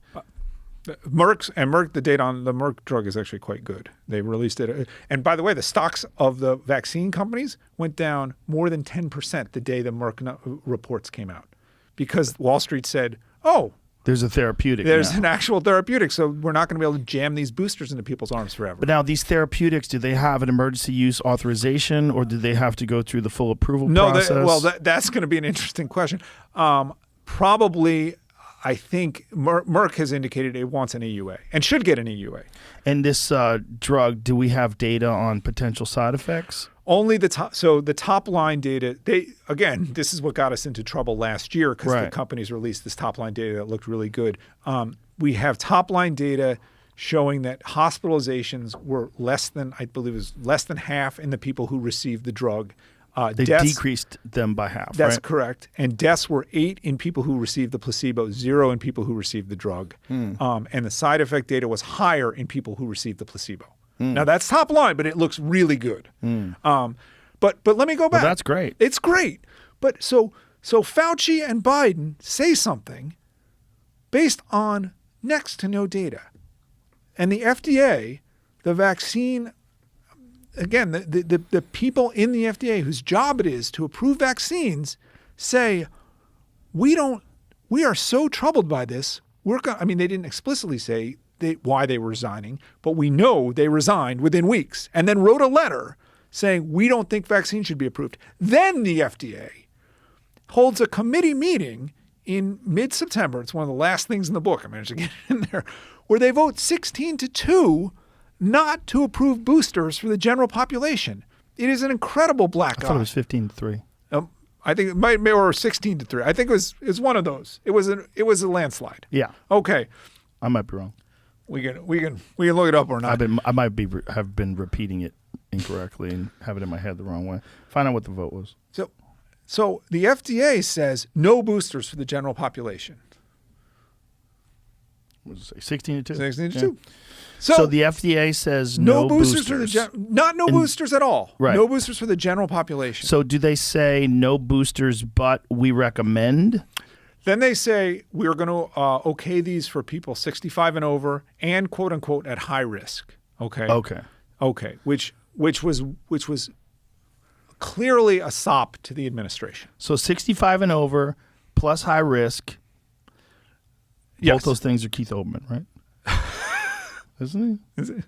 He certainly looked at he might be He suffering. just might be crazy. He might be crazy. Okay, then the CDC has to get involved. Okay, so because it's not normally once the FDA approves, then it's it's a drug that your doctor can prescribe to you. In this case with vaccines, there's something called the Advisory Committee on Immunization Practices that the CDC runs. And those guys meet a few days after, men and women, I should say. They meet a few days after the FDA, and they vote 9-6 that they actually want a tighter rule than the FDA. They only want it for older people, not for this people at high risk. Why is that? Okay, because what the FDA was saying was not just high risk of complications from COVID, but high risk of getting COVID. And this was going to be a backdoor way to let teachers who actually aren't at high risk of getting COVID, but nurses, healthcare workers. Wait a minute. You don't think teachers are at high risk of getting COVID? Nope. There's very strong evidence that they're not. But they're constantly around children. Yeah, but children don't spread COVID at all. What? I mean, I shouldn't say at all. They gave it to my mom, my wife rather. It's much more likely your wife gave it to them. No. Really good data on this. No. I 100% know. They were both sick first. Okay. One of them actually recovered, and the second one got sick, and then my wife got it after them. It can happen. I'm telling you, this data isn't. It's been clear. How is that possible, though, if kids are sick that they're not spreading it? Because they clear it so fast. It's not the flu. But my kids had it for a couple days. They're weaklings. They're weaklings. They're How weaklings. dare you? How dare you? Most kids, it's barely a cold. They don't even know. Well, one of them, it was barely a cold, but the other one, she was sick. She didn't feel good for 2 days. Okay. 2 solid days. She spread it to your wife along the way. Yes. That is unusual. Really? Yes. We don't want to pull up every scientific paper that's ever been written, but there is chapter and verse on this. So teachers, and there's a paper from Finland, But it just makes sense, though, that if children are getting it and they're sick, even if it's for a day, it seems like it could possibly spread to the parents. And if the parents are high risk, or if the teacher's high risk. Sure. I mean, it's possible. But there's a lot of obese teachers out there, right? I don't know. Yes. That's not what I think of as a teacher. I was watching a video of an obese teacher who was complaining about the fact that she has to go back to school because she's worried about her life and her safety. You know, it was one of those unhinged rants with a mask on, by the way. Was her name Keith Olbermann? No. Anyway. She wasn't that unhinged. The CDC committee says 9-6, we want tighter rules. 65 and older only, and people at high risk of complications, not getting it, not this backdoor way. And then what happens? Rochelle Walensky, the head of the CDC, overrules her own committee's recommendation. And so now you can walk into the CVS and say, I'm a teacher, I'm at high risk, or I'm whatever, I'm a nurse, and I want a booster. And they'll give you one. So it's up to your discretion. Yes, it's up to your discretion. If you're high risk, if you deem yourself to be high risk. I don't know if there's specific categories of people, but yes, I think if you deem yourself to be high risk, you can go get yourself a booster. Well, isn't that's different though than in the FDA recommendation though? Like if you allow people to make their own decision. Sure, except that in New York City right now, you need to have been vaccinated to go to a restaurant, as we talked about. Now, that's for now 2 doses, and it may no be boost. 3. That's right. Like what they're doing in Israel. That's Whereas right. Israel, they don't consider you fully vaccinated until you get a 3rd shot. That's correct. And the data on 3rd shots is very small. That's right. What we know based on the Israeli experience, and again, like this is why you need randomized trials. You can't just look at large populations because you don't know sort of internally who's getting that 3rd dose, who's getting the 2nd dose, right. how they. But what it looks like from Israel is you do get this short-term bump in antibodies, and in the short run, that leads to people who've gotten the 3rd dose not being in the hospital as much. I was seeing something on the Johnson & Johnson vaccine that the 2nd dose imparts 94% effectiveness. Yeah, 94%. Up to 2 months out. Yes. So that, I mean, pretty good. It's pretty good. It's just like it's just like Pfizer and Moderna. Right, but it's a different thing because it's supposed to be a 1 shot. So if you get that, you're getting 1 shot of the J&J, and then 8 months later you get another 1 shot of the J&J. Is that more effective or less effective than the boosters when you're taking a 3rd shot of Pfizer? So we're kind of talking about a couple things. Yeah. So J&J did a big clinical trial where they did 2 doses. The initial clinical trial they did was 1 dose, and that got compared to the Pfizer and Moderna 2 doses, and it looked like J&J was not as effective. J&J at the same time ran another clinical trial that was 2 doses of its own medicine, no Moderna or Pfizer. Okay. And that when you do that, it looks like it's just as effective as the 2-dose Pfizer Moderna. The problem is the same problem as we have with the mRNA vaccines. We don't know how long that efficacy lasts. What do you think about people that are saying we should combine vaccines? I think this is all it's all made up. Okay, it's not. When you get a vaccine that works as a vaccine is intended to, you don't have any of these questions. You are permanently protected from the disease, whether it's measles. I mean, again, permanently, we can argue and say, okay, 25 years later, 1 person in 10,000 winds up getting measles. Yeah, but we keep going back to the flu shot, which is yeah, but the flu shot doesn't. Is it a vaccine? Yes, it's a flu. Yes, but it's not very effective. Right. So this is kind of like that. Yeah, except the side effects are off the charts compared to the flu vaccine. The flu vaccine is basically water for most people. What do you think the VAERS data shows? It shows that this thing is extremely, by the standards of other vaccines, extremely dangerous.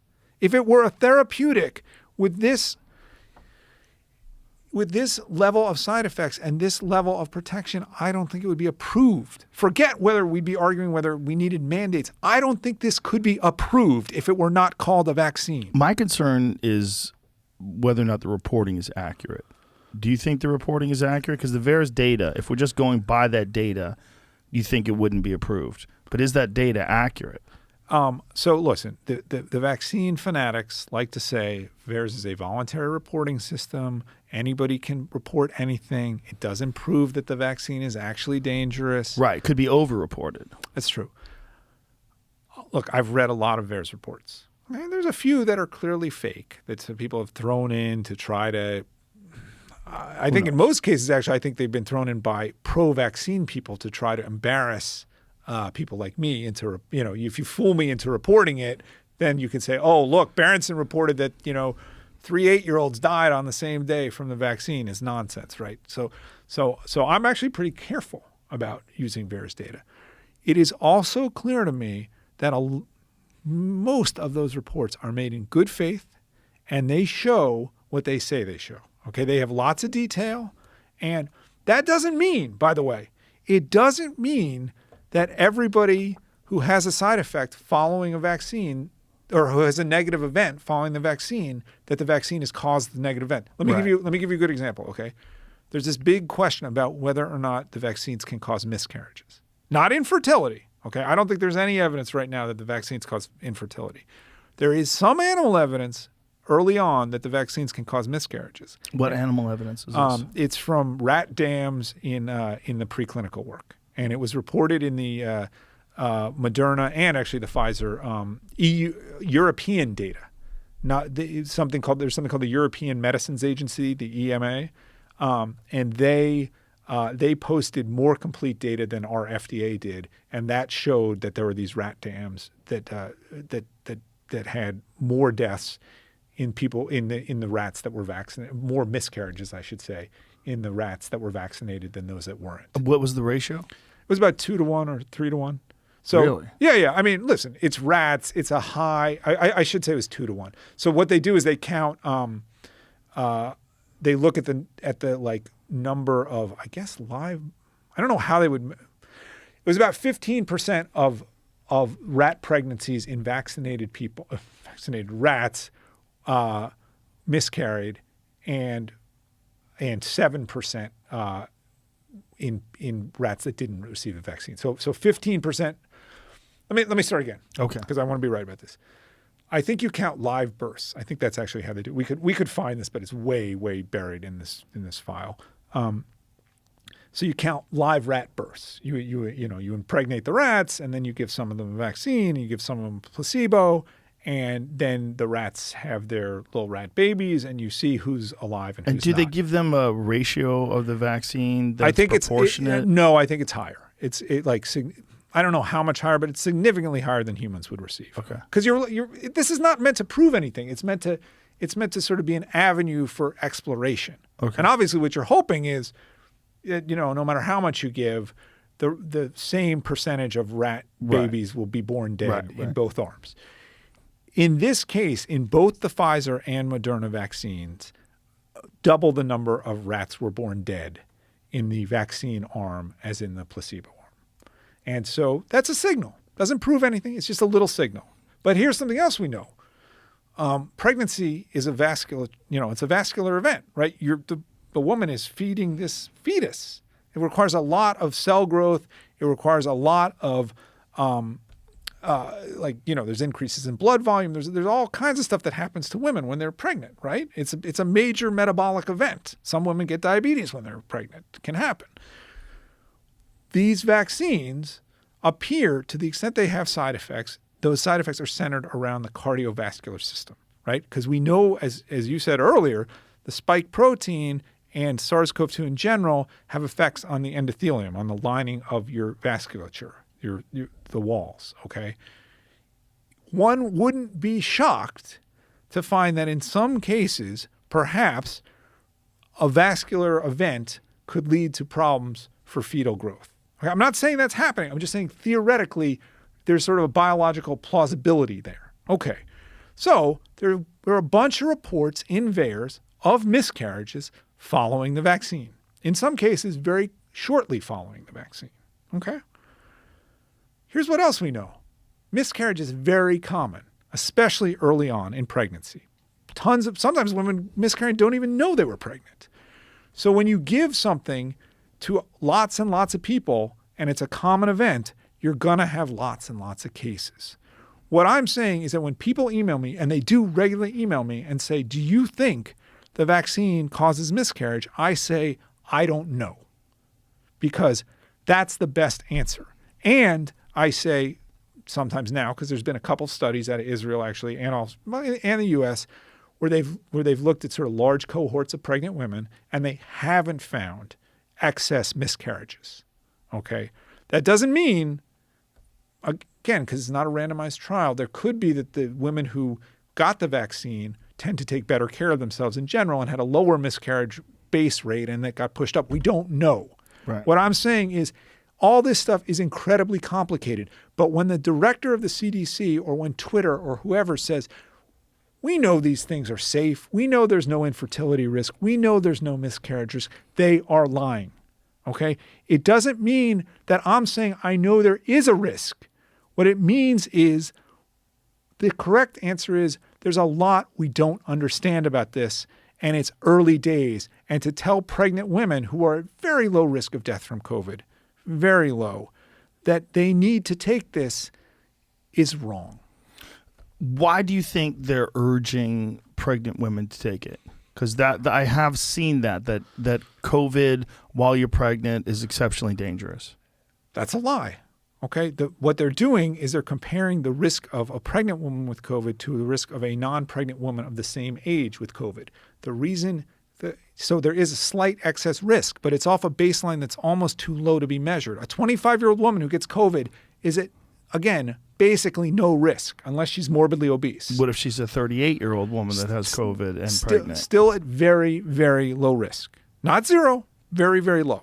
Okay? Okay. So I think that for whatever reason, there's just this societal campaign that these people have convinced themselves that everyone needs the shot.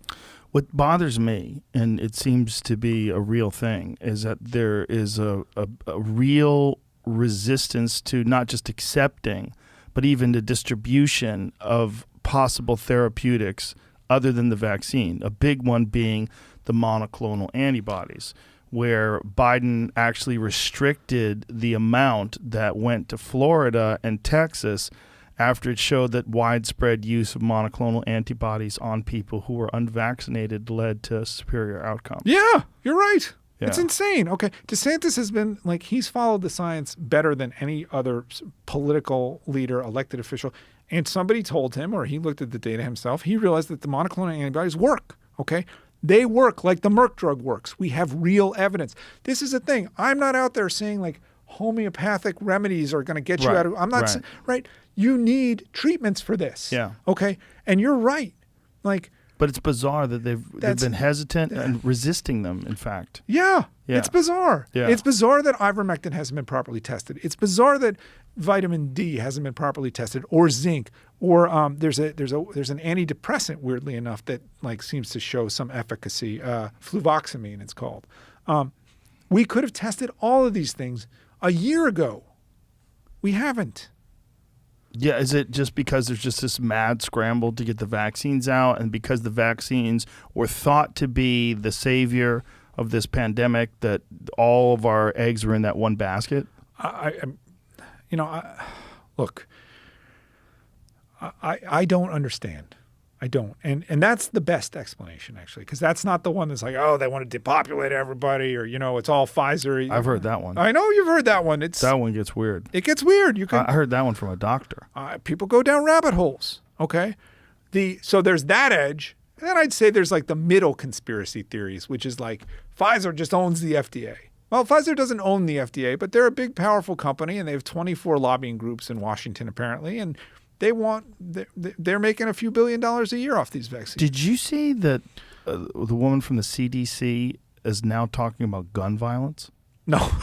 She's moved on? Good. It was the strangest thing. Is it related to COVID? COVID causes gun violence? Not at all.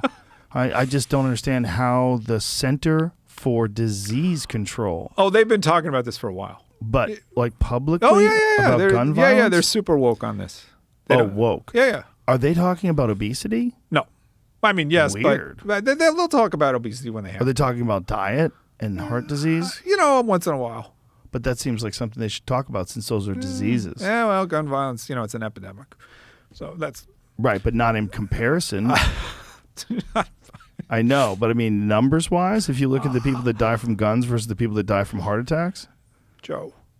But your explanation is the least conspiratorial, right? It's that a bunch of people made kind of bad decisions early on based on panic. And one of the decisions they made is we have to get these vaccines out at any cost without, we're going to speed the test, warp speed. Yes. And this is we're going to have a chance to really change human history. For the first time ever, we are going to crash an epidemic in its tracks. We are going to use this new technology. It is going to be great. It's going to be Nobel Prizes and billions for everybody. Yeah, and they stuck to that narrative. And unfortunately, human biology and the virus are not cooperating. I was absolutely fascinated when the FDA retracted its recommendation for the booster shot, because my thought was, now what? Because this is a real quagmire. That's right. To get into that position where you're saying, I don't think there's evidence for a booster, when there's also evidence that the drug, or the vaccine rather, stops working. Well, this is why they're blaming the unvaccinated. Yeah, but that thing doesn't even make sense. I know. It's like, you've seen the memes. Like, you're saying that you being protected you're in danger from the unprotected, but you're protected. Right. So they need to be protected too, so that you're protected. Like, right. Yeah, I know. But then I've also heard that there's people that believe that the variants are being caused by the vaccinated people or the unvaccinated people. Right. And then I've had explained to me that no, it's actually probably what's happening is when you vaccinate people for a very specific spike protein, that the variants, the virus selects for the variants. Yes. And that it finds what's not where there is no immunity, and that those variants then propagate. Yes, the vaccine reduces the genomic diversity of the virus, and causes it, as you say, to select for mutations that are going to enable it to beat the vaccine. But the idea also is that these variants actually came from a place where there's low vaccination rates, which is even weirder.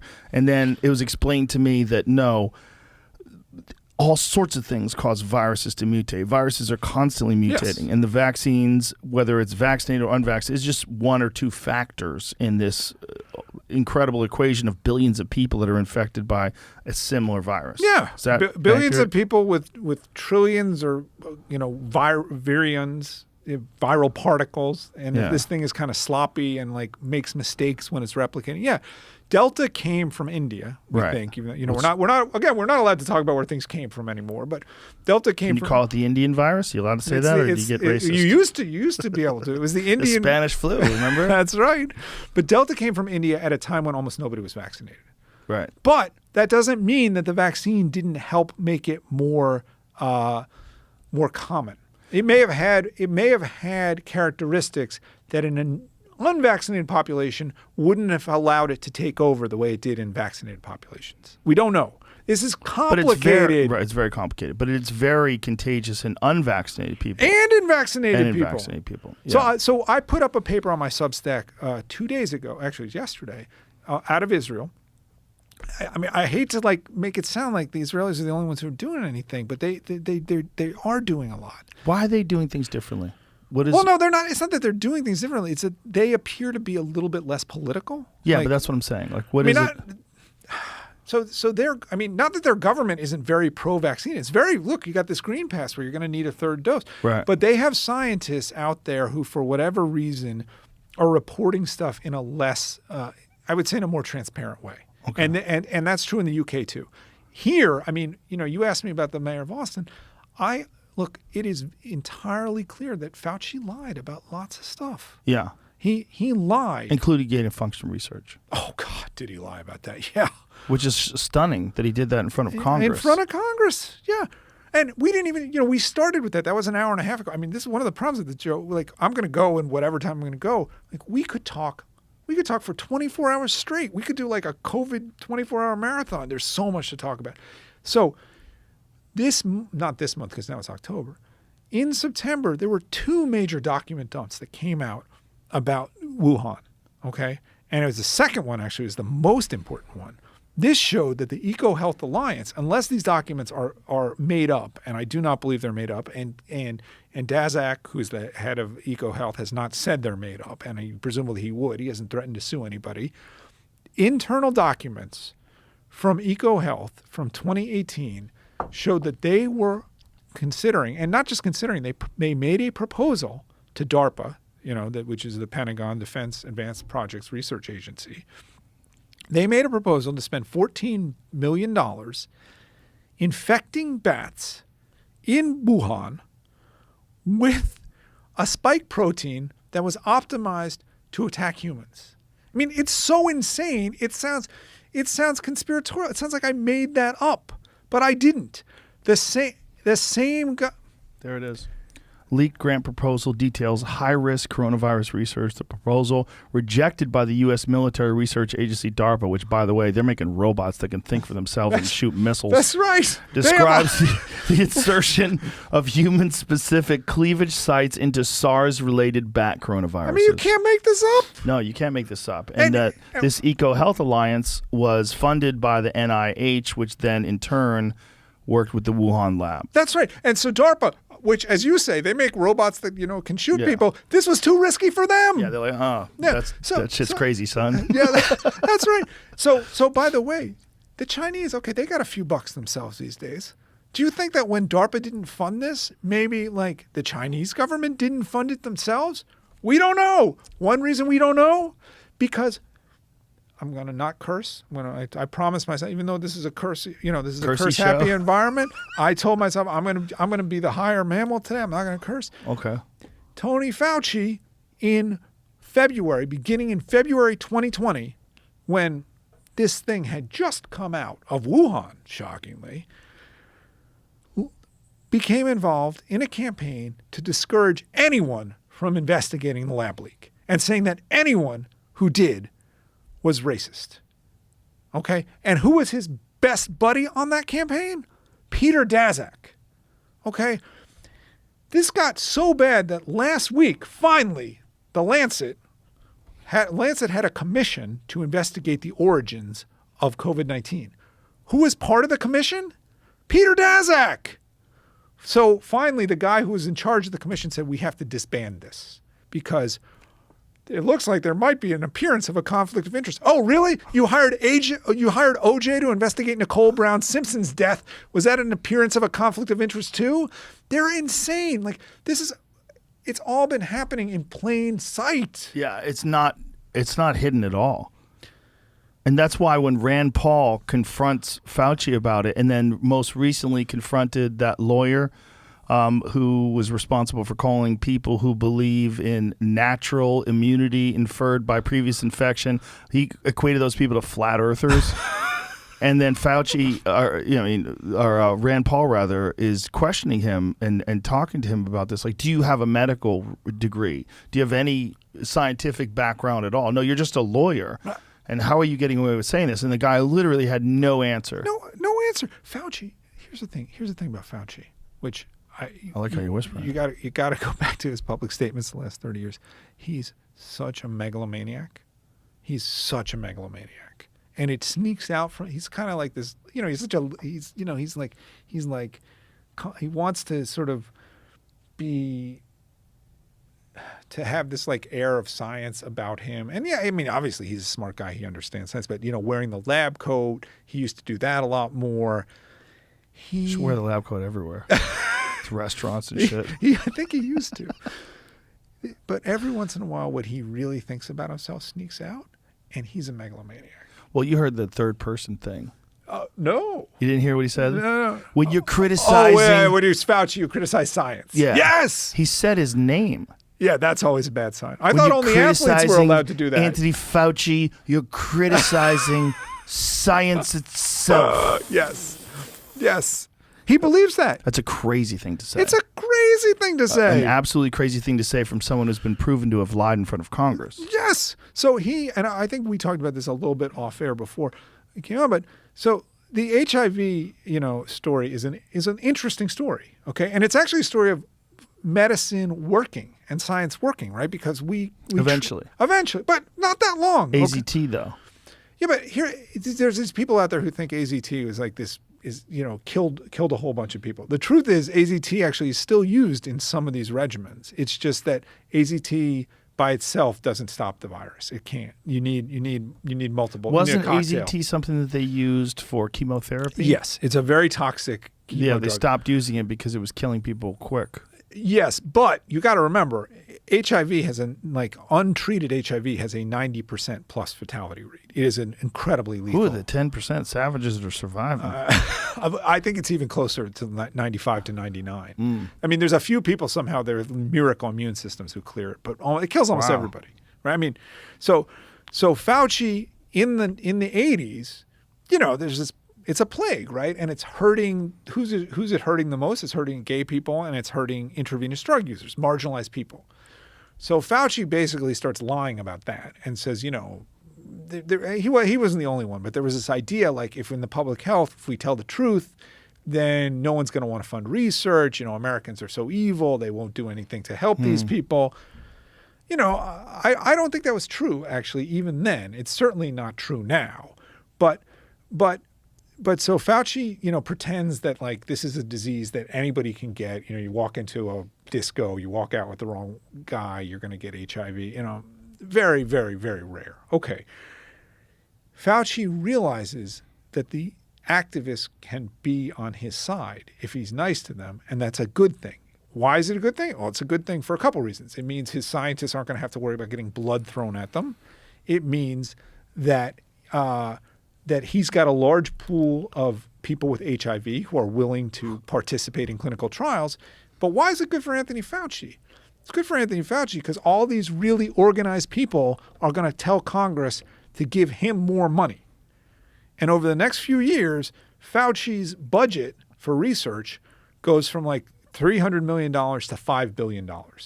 By the early aughts, the U.S. was spending more money on HIV research than almost anything else, or more money, I should say, on his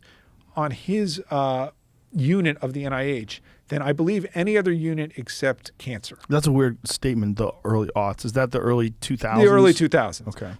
So his budget goes from like $300 million a year to $5 billion a year, which basically he controls. It's a huge kitty for him. But what's the good news in all this? The good news is that the companies, the pharma companies, and the government researchers and academia got together and came up with treatments for HIV. We should not forget that.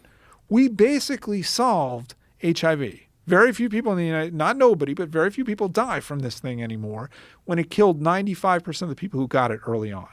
And Fauci has gotten a ton of credit for that, even though he's not really a bench scientist. He didn't really invent any of the drugs or anything, but he did manage the politics of it. He's really good at managing the politics of things. So my view on him is that when this came along, he had two concerns. One was to make sure he didn't get blamed for the gain of function stuff. And it's pretty clear, again, very early on, that he was aware that this might have come out of a lab. Okay. But the other thing is, Tony Fauci can get his Nobel Prize now. How's he going to get it? He's going to get it by solving the epidemic, by leading the development of a vaccine to market. Not just a therapeutic that helps cure it, a vaccine that makes it go away.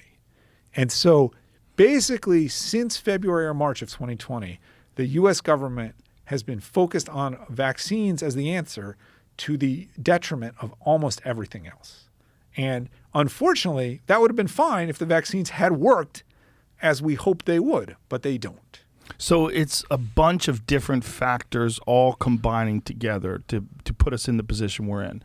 It's him, it's his history, and it's also the amount of money that's generated by the propagation of these vaccines, and the ignoring of all the other possible therapeutics, including emergency use authorization ones like the monoclonal antibodies. Correct. Because the narrative is get everyone vaccinated. Correct. Even to the point of ignoring the data that shows that people who have had a previous infection and recovered actually have superior antibodies than people who have been vaccinated. They still are trying to require those people to get vaccinated, including people that risk their lives on the front lines. The hospital workers that got COVID, survived it, have better immunity, and now are being forced out of their jobs because they don't want to get a shot. That's right. And ignoring the data that says, you know what, after a few months, your antibodies go away. And ignoring the data that says we don't have, we've had a dozen people or 2 dozen people or 3 dozen people with boosters, and now we're going to tell the whole world to get them. Ignoring all of this. I mean, look, so I got so much shit from the left. Oh, I cursed. Couldn't do it. Fucked up the whole show. Couldn't do it. But you get shit on Twitter. You say from the left, but it's really from Twitter. And Twitter is a mental institution where people are throwing shit at each other all day. That's what they do. But no, this was here's what I like. So I got a lot of grief from the left, and I said grief that time. I don't know why this has become something for me today. Jamie could put a beep over that shit if you'd like. I cursed on the show all the time last time. Why do you want to not do it? I don't know. This time? I've got this OCD about it. You're not even wearing a suit or anything. I It's know. like you're I know. like a normal person. I know. I was gonna wear. I was like, and then I was like, what am I doing? Like, I get it. You're in a position. So you're in a weird position. I'm in a weird position. I want to be taken seriously. I understand. Right? Yeah. So I shouldn't be wearing a Kermit the Frog T-shirt, which is what I had on. Is that a Kermit the Frog No, shirt? no. I had one that I was like, you can't wear Kermit the Frog. I can't wear Kermit the Frog. We can't wear any frogs because of the whole Pepe the Frog thing. Oh God. If you have a frog, you're signaling to the right. Oh my God, these rules. Don't you know about the frog? Pepe I the knew Frog? about Pepe, but Kermit is Too close to Pepe. Is that true? I would imagine. Oh God. Well, Kermit sips tea and mocks things too sometimes. Don't you know that there's a meme of Kermit sipping tea? You've seen that, right, Jamie? Jamie's the most inside. He knows all that shit. I know. He You're knows joking. the guy who made QAnon. He knows him. He knows him personally. Mr. Q. Yeah, he knows him. Don't No, he even. doesn't. I'm just don't joking. even. I'm joking. You're gonna get in trouble. I'm joking. So people on the right were attacking me though when I was, when I had the balls. Why were they attacking you? Because they viewed it as. So people on the left were terrified of COVID, right? Right. Terrified, out of their minds, terrified of COVID. I'm not going outside. I'm not letting my kids outside. My kids aren't going to school. They ruined their lives for more than a year, right? Right. And then the vaccines came. The vaccines will save us all. Lordy, lordy. Okay? It truly was a religious cult around these things for the people on the left. Okay. The people on the right weren't so scared, right? For the most part, they had a better idea. But I'm not talking about like ordinary folks. I'm talking about like the K Streeters, the Mitch McConnells of the world. It was, you know what? I don't really understand the science of this, but if this is going to get us out of this nonsense, okay. And so a lot of people on the right happily, like, were happy to go along with the vaccines without looking at the data too much. So who does that leave? It leaves like me and a few other people who are going to be the flies in the ointment, who are going to be like, you know, guys, Pfizer actually only enrolled 6 people over 85 in this trial, and those are the people who die from COVID. So maybe we don't actually know how well the vaccines work. And VAERS is getting so badly beaten up by all the side effect reports, it keeps crashing. And maybe that actually means something. Maybe it's not just a bunch of anti-vaxxers doing it for kicks. Maybe it's actually people who've had, you know, myocarditis. Do you know anyone? Who's suffered vaccine? Yeah. Yes, I actually do know. I don't know any, well, I mean, I know people now because people come to me. But personally, I don't know anybody who's had a really serious COVID case. But I do know of someone who's had what I believe is a very serious vaccine injury.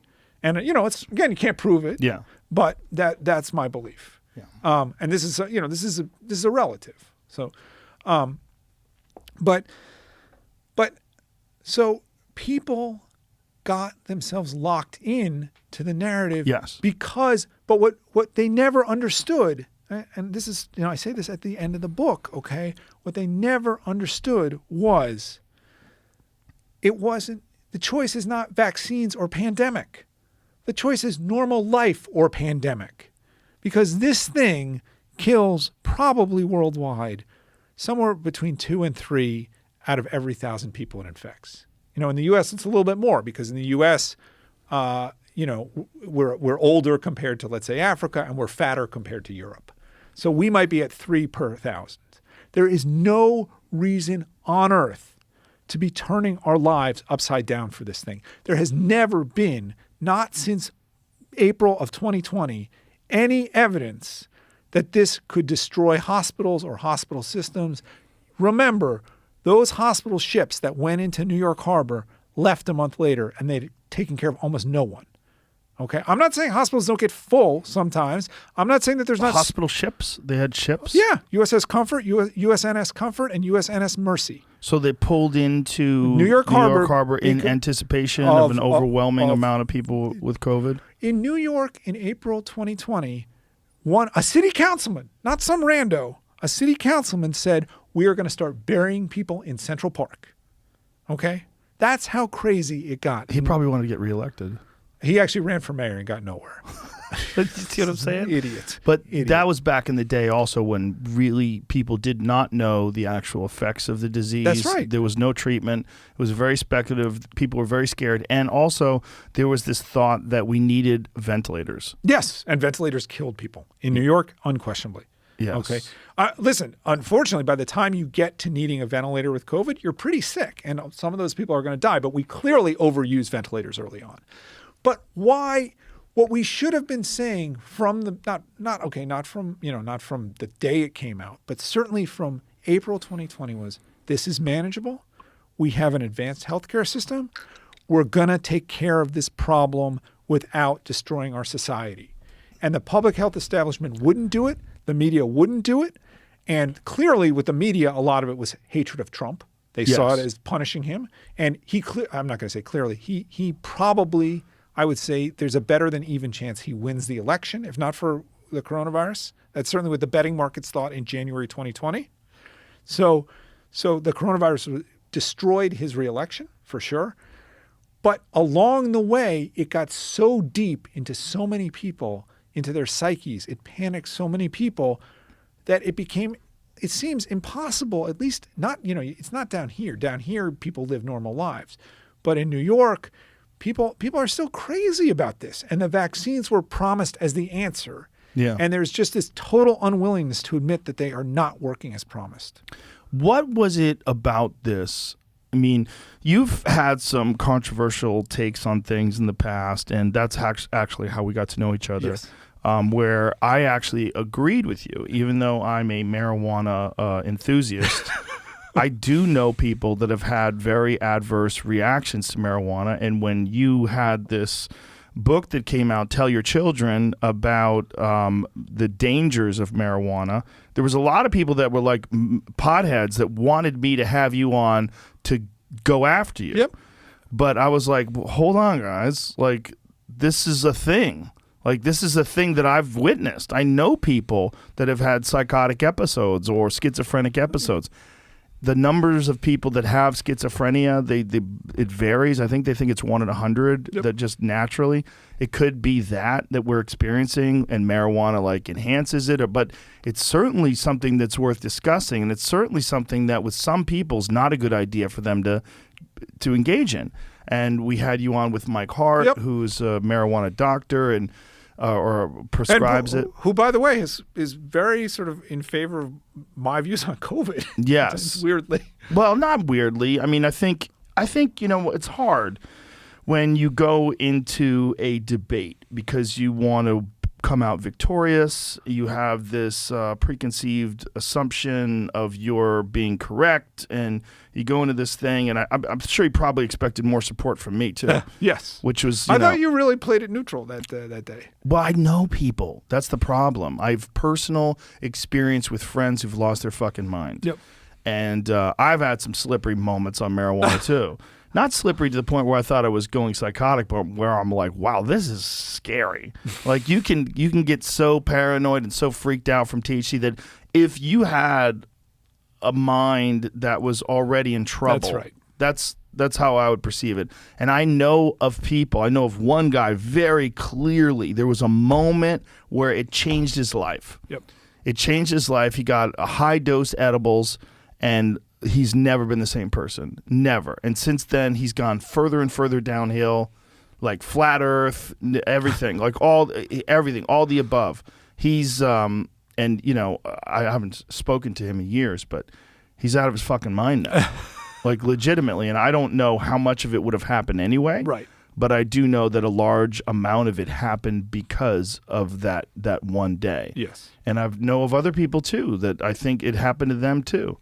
I mean, and that's, you know, I think that's what's really, certainly the cannabis industry lobby hates that idea, because it's like, if there's a risk that one day you can kind of sort of break yourself and not come back. It's one thing to have like a temporary psychosis and you recover and you know what, okay, I'm not going to use again, or I'm not going to use for a while. But if there's this realization that for some people, we don't know how many, and we don't know what the dose might be, that you can use one time at the wrong time and, you know, possibly cause yourself some permanent injury, and you don't get that back. Obviously that won't be great for cannabis sales. Well, I think it's one of those things like alcohol, right? Like you can drink yourself to death. Yes. It's very possible. It's rare that people do it. Most of us have had a few drinks and we feel terrible the next day. Yep.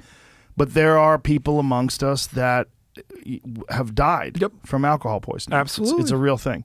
When you hear about someone that has some crazy event on marijuana, most of us just get a little high and that's it. But the ones who have crossed over into the Netherlands, you know, I've crossed over a few times into like. But for whatever reason, your mind, you come back. Yes. You always come back. I've come back, but I've come back really nervous. But it's all. I'm a fan. Joe Rogan says, "Get straight." I'm a fan of reality. I do not like delusional thinking. I do not like deceptive thinking. I don't like it. Even if it challenges my preconceived notions, even if it challenges whatever narrative that I've associated myself with. And one of those narratives is that marijuana is good. But along the way in my life, seeing some people where I think that something definitely happened to them from marijuana led me into this place where I would be a liar if I wasn't honest about it. Right. And I'm not interested in being a liar. This is what I don't, and you know, it's funny. This is the same thing with the vaccines. Like at what point, the hospitals have tons of vaccinated people. We saw the British data, okay? And I'm telling you, human biology is the same everywhere, and there's plenty of people dying, getting sick and dying who are vaccinated in the U.S. Why can't they admit it?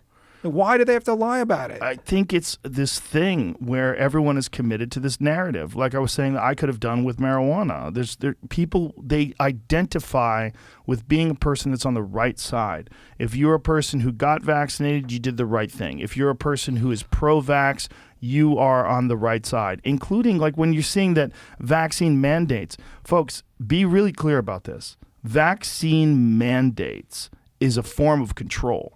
That's all it is. Yes. That's all it is. If you're dealing with a vaccine that you could get in January, and here we are, we're a good solid 10 months later, that shit is useless, right?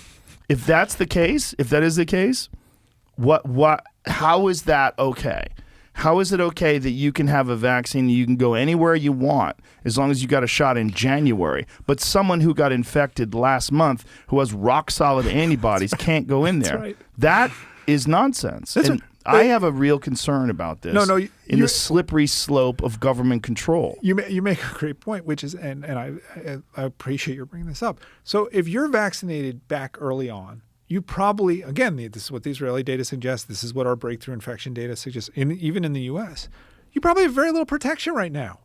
If you got infected 3 months ago yourself and recovered by yourself with no vaccine, or maybe you had been previously vaccinated, doesn't matter.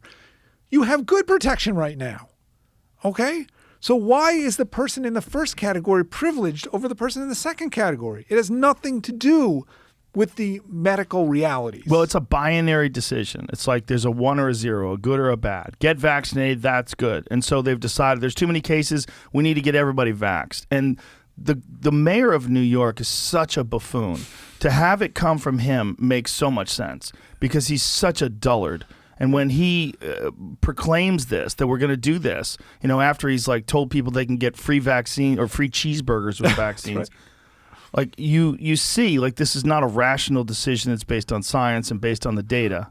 Like DeSantis is making. But this is where I come back to you and I say I do see a sociological element in this. Yes. I see a lot of talking down to people. And you may remember back February, March, April, it was, we're going to tell those idiots they can get a lottery ticket if they're vaccinated. Well, how about fucking Keith Olbermann? Yeah. They're morons. They're idiots. They're snowflakes. Right, but now he's angry and afraid. Before it was condescension. Before it was just, and you could see it. You know who's the worst of all, by the way? John Oliver. John Oliver is the most... He's worse than Keith Olbermann? Yeah, because he's so oily and condescending. Olbermann's just crazy. Well, he was really good on Community. Is he worse than Stephen Colbert? Colbert's dancing with needles. Yeah, Colbert's right up there. Have you seen that, Jamie? You've seen that. Have we played that before? I want to see this. We should play the vaccine dance because... God. Like da da da da da da da. Have you seen that? No. What is this? I try to avoid these You're things. in for a treat. You're in for a treat. Stephen Colbert, I don't know what happened. I think they brought him to Bohemian Grove and they let him fuck the owl god or something. God. I don't know what happened. All these people on the left, they're so unfunny now, too. That's a whole different issue. He was brilliant when he was on Comedy Central. When he was doing the Colbert Report, he was fucking brilliant. It was one of the best shows on television. That character that he developed, that Republican asshole character, was amazing. But then he goes over... Well, it's Bill O'Reilly. It's better than Bill O'Reilly could ever hope to be. If that was a real person, he would be the king of the world. If he could get Colbert, if he could like maintain that character and run for president, he would win hands down. But because he would control the right, they would all fucking fall in line for him. If they could find a guy like that with no like legit skeletons, like no dead girls or live boys, it would be a fucking game changer. But I mean, I think he was amazing in that character. But as the host of a talk show, he's just different. I mean, maybe he's older and he sees things differently, and maybe the pandemic. The left has beat the stuffing out of humor. I guess. I don't know. I'm left wing. I'm still left. I mean, I'm only right wing on some personal freedoms and guns and a few other things, and the military, and support of the military, and support of police.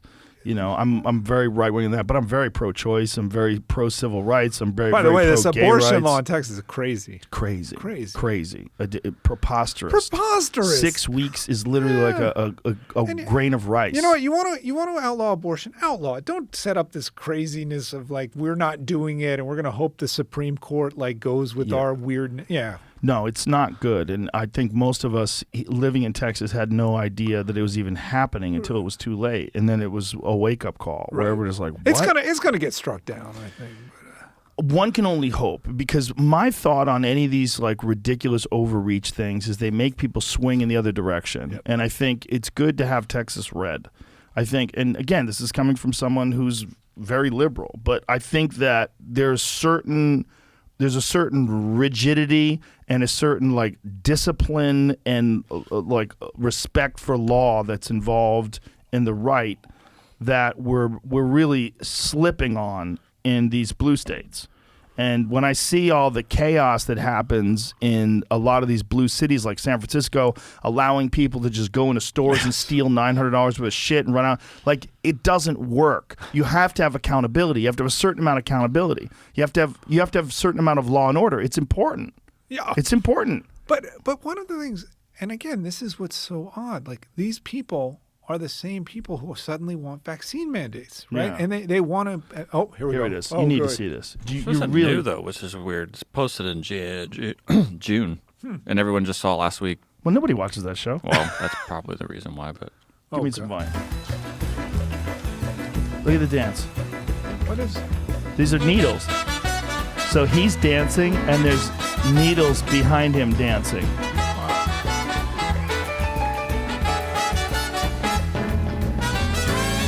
It gets worse. So he's doing his little dance. Not a bad dancer. Looks like he's having a good time, but here's the best part.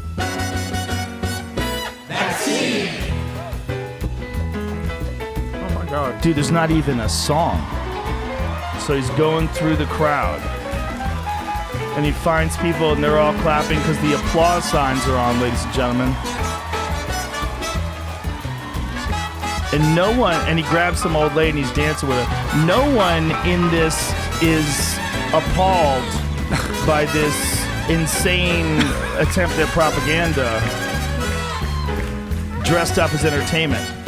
Vaccine! Like, what is this? Tell me what that is. And it just ends? Thank you. Let him keep talking. I want to hear what he says.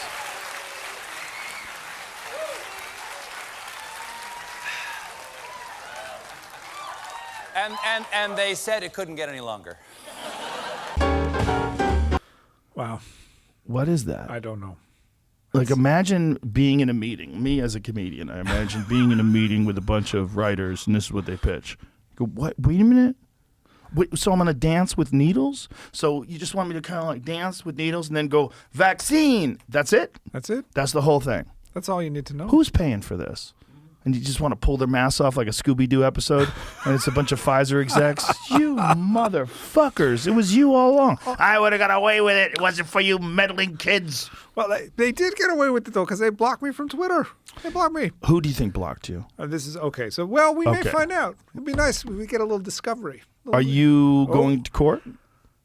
I'm keeping my legal options open. Where are you at now? What can you say? What can I say? I can say that I am. Okay, here's why people think these suits can't win. Okay. So there's something called Section 230.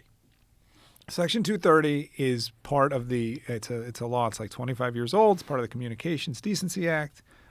It gives internet companies tremendous protection against lawsuits related to their content decisions. Okay, this is not a secret.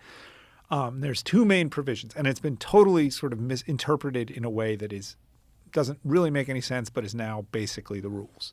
So there's two main provisions. Provision 1 says, essentially, and this is really what it was designed for, you can't be sued if you host something sort of unknowingly that's that's child pornography, or that's like go kill my ex-wife, or you can't get in trouble for that. For something you don't know about. That's right. You're not going to be considered the publisher legally for that if you do that. And that makes sense. Okay, your Twitter, you get up, I don't know how many billion tweets that day they get, but it's a lot, okay, or Facebook or whatever. Okay. So it would be unfair to hold them legally responsible. Then there's a second part of this that says essentially you can make decisions about what to host in good faith. and you can't be held liable. And that includes, indecent or, prurient. There's certain specific statutory language or otherwise objectionable. It includes that language, otherwise objectionable, which is not defined, even if it's constitutionally protected. Okay. So you take those two things together. Now the first part has been interpreted in a way that clearly was not intended by the people who wrote the law, which is what people have said is, even though basically I get all the protections of the law and I get to make publishing decisions. So in other words, I can choose. What it was meant to be was you can't sue me for some. Joe puts up something saying Alex is a child molester, and I sue Twitter saying, that's wrong. And Twitter says, we didn't do this. We're not the publisher. That clearly makes sense. What the companies have managed to convince the courts to do is say, I put up all this stuff about myself or about whatever, and you took it down. And they say, that's our decision. We can choose whether or not to host any content, because protection for hosting should include protection for not hosting as a blanket principle. That's what they've convinced the courts. So in other words, we win. Whether we host it, we don't host it, we have a good reason, we have no reason, we win. You cannot sue us for any choices around this. And this has been a position that the courts have essentially accepted. Okay? Okay. And they've also said, we're private companies. Yes, we have power, but we're not the government. Facebook might have 2 billion users a month or whatever it is, but it's not the government. So the First Amendment does not apply to us. And the courts have accepted that. Okay. This has proven to be a pretty strong legal barrier to law. I mean, almost completely strong. And the companies have gotten more and more aggressive about choosing who they will and will not host. Okay. They've now gotten so aggressive that they took the president off, or the former president off. And they took me off. Did I say, first it had to be, you had to kind of make active threats to get taken off. Then it would be, broad incitements against, for law breaking to get taken off. I got taken off for being right about the vaccines. And that's why I got taken off, essentially, and for asking questions that people didn't want asked. You were also promoting vaccine hesitancy by your unsightly truths. Yes, although I never told people, and I actually have been on Tucker, and I think I was on with you back in December, didn't say people shouldn't get vaccinated if they're older, certainly. Right. I think it's a risk-benefit analysis. It's a spectrum, as with any. Yeah, and I think for older people, it's actually clearly more beneficial to get vaccinated. I mean, at this point, I'm not as positive about that as I used to be, but because there's this duration issue. Right. But whatever. Okay. I did not. So back in the day, you had to, first you had to threaten people. Then maybe we'll take off some racists. Then we'll take off some people who are inciting law breaking. Now, whatever, we'll take off whoever the hell we want. We take off a guy who used to write for the New York Times, who is actually quoting real studies and real data that's coming out of all parts of the world. That's right. That's right. Why? Because we can. And good luck suing us. Okay. So the thing. Did they tell you anything? No. You just get these notices? Like, how does it go? So, okay. Well. I'm a good boy. I've never even been suspended from Twitter. Oh, you're doing something wrong, Joe. I just don't type on it. You're not pushing enough. I retweet things. That's it. You didn't retweet me enough before I got suspended. You just asked. I'm gonna. I retweeted you a little bit. I gotta put Pandemia over my face. I retweeted you a little bit. Didn't I? A couple of times. How many times you want me to? Well, sell some books. Sell some books. Okay. You got to realize, man, I can't just retweet one per. There's a lot of people out there. Yeah, 4 million of them follow you or whatever. 5 million now? I think it's more than that. Really? Anyway, so Twitter has policies, okay? Right. And they've changed the policies repeatedly in the last 18 months. Now, arbitrarily. Yes, but it's their service, okay? Yes. They can change the policies. Right. There are several questions of fact around me, and again, I have to be careful here. One would be whether or not they followed their own stated policies around me, okay? Another would be if they made assurances to me executives at Twitter, or an executive at Twitter, made assurances to me based on conversations via email that we had. And I will tell you, we had conversations via email. Okay, it's in the book. With editors, with executives, with an executive at Twitter, where I explained exactly what I was going to say, and I was explicitly told, "Go ahead." Okay. So who is making the decision? Do we have any idea who's making the decision to hit the ban hammer on you? So here's what else I can tell you. This is sort of, it's public. There was a lot of controversy around what I was saying, and it increased when I started to criticize the vaccines. And my account became, more and more viewed over the summer. But for several months, anyone at Twitter, and, they're going to pay attention to accounts that get 10 million impressions a day or 5 million impressions a day. Anyone at Twitter would have known what I was saying and saying it on their service. Okay. Right. And Twitter took no action against me. No action. They did sometimes labeled some tweets as misleading, which in my opinion, and maybe if we get to a court, we'll see, those tweets were not misleading. But Twitter took no action against me for those tweets. Okay. On June 15th, 2021, the Press Secretary of the United States and the Surgeon General of the United States called on social media services to begin enforcing rules about misinformation, including Facebook and Twitter. So they mentioned platforms, not just one. Facebook is the main platform and Twitter is the second main platform.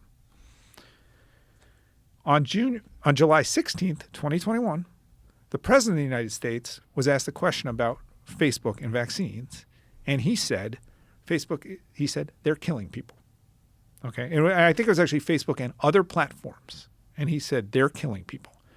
And the same day, Jen Psaki, the Press Secretary of the United States, again repeated that platforms needed to take enforcement action. July 16th, 2021 is the first time Twitter suspended me. Okay.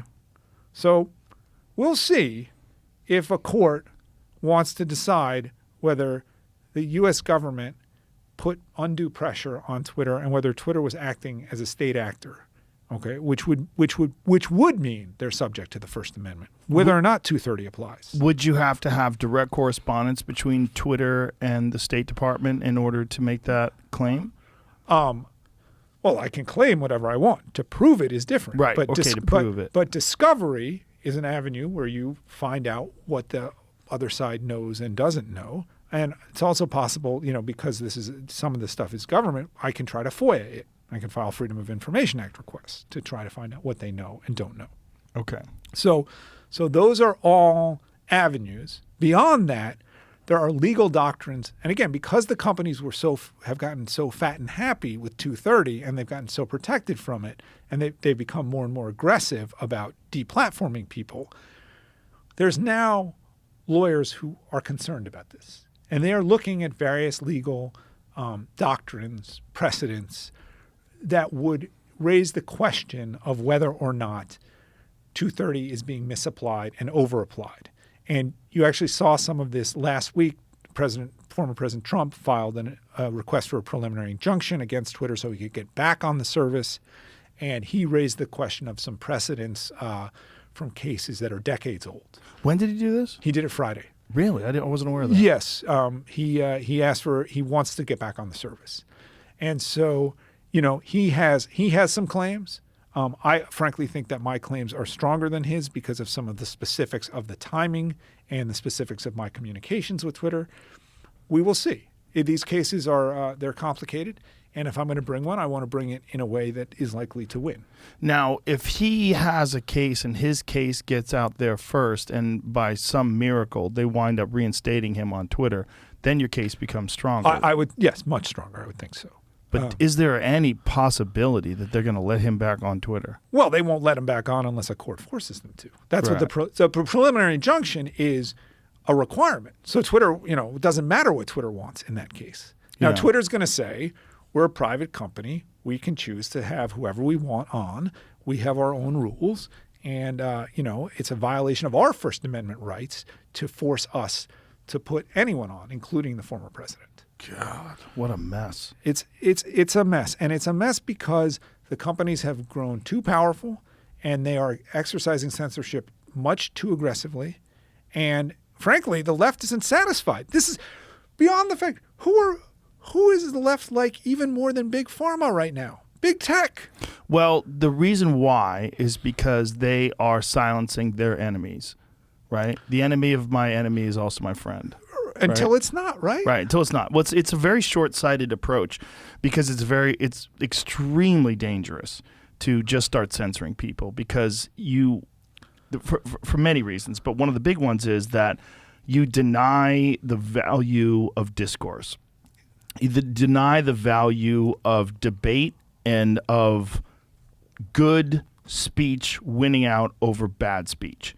When you have people that are saying things that are wrong or that you disagree with, the greatest power is someone to come along who is more intellectual, more articulate, more convincing, that has an argument that's grounded in facts. And it's not going to convince everybody, but you're going to convince enough people that it's going to be valuable to have that debate. And then overall, our body of knowledge and our understanding of this, whatever issue they're debating and discussing, it becomes enhanced. When you silence people that disagree with something or people that have opposing views, then you just live in an echo chamber.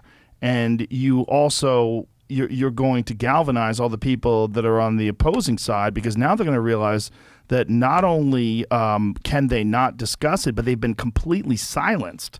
And their perspective is never heard from again. So then they just try to find other places to go to. Well, and it breeds conspiracy theories. Yes, we know. And it breeds, when people are only talking to each other, they're going to naturally sort of pursue the wildest possible avenues. At least with the news, there's Fox, right? So you can get an opposing viewpoint. There's no opposing viewpoint that is of a commensurate level. Oh, it's not. There's nothing close. And not even close. People say, "Oh, you should go on Parler or Gab or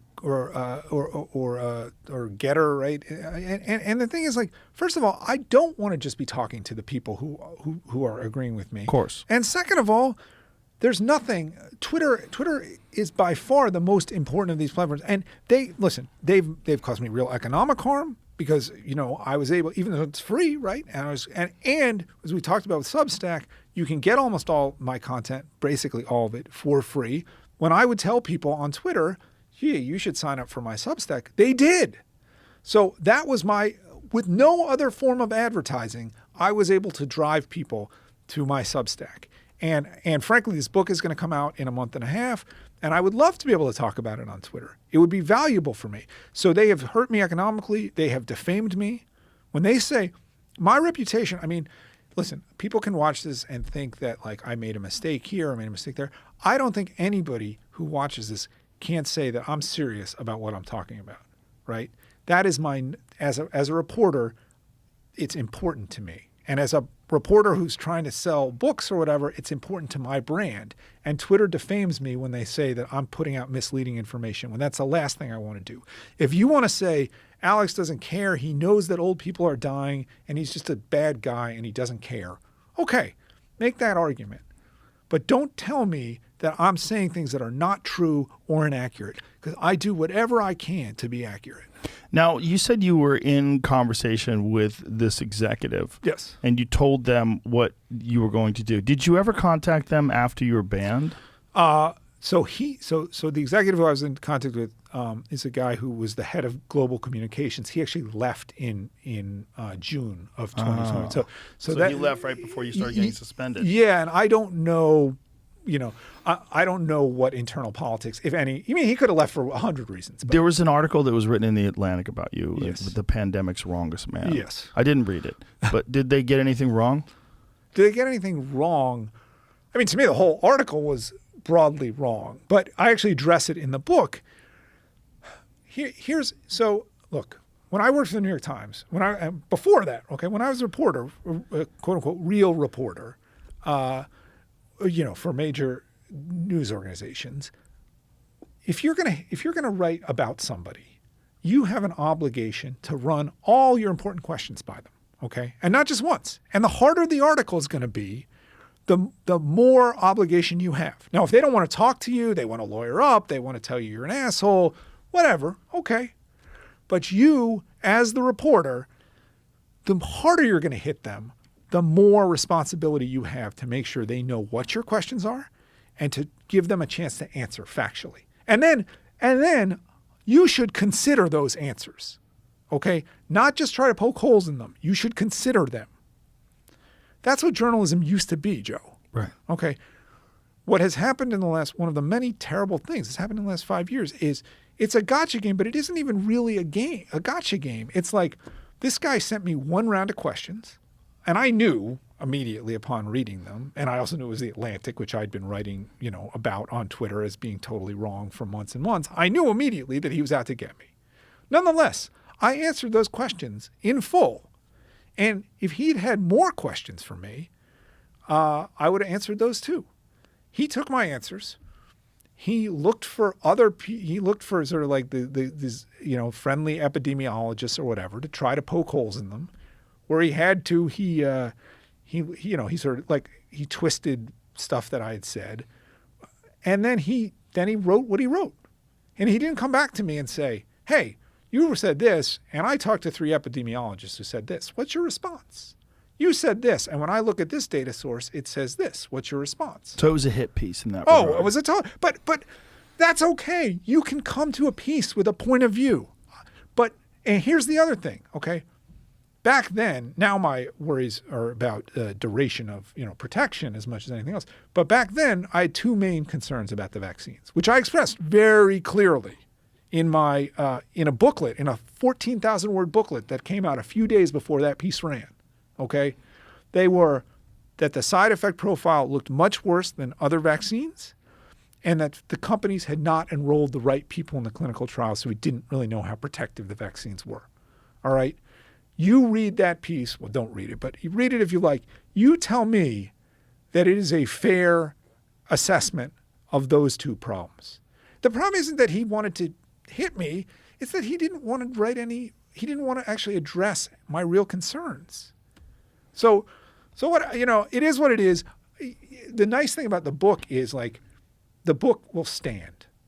My Twitter account, one of the terrible things about what Twitter did to me is my account is gone. I mean, I have it. I have the archive, and I'm going to put it up at some point. I'm hoping to do it soon because I want people to be able to read everything that I wrote. How did you archive it? In the weeks leading up to the ban, you can ask Twitter. You should actually do this. You can ask Twitter to send you an archive. They'll do it for anybody. And people said to me, if you don't do this before they ban you, and because it seemed pretty clear they were going to try to ban me at some point by August.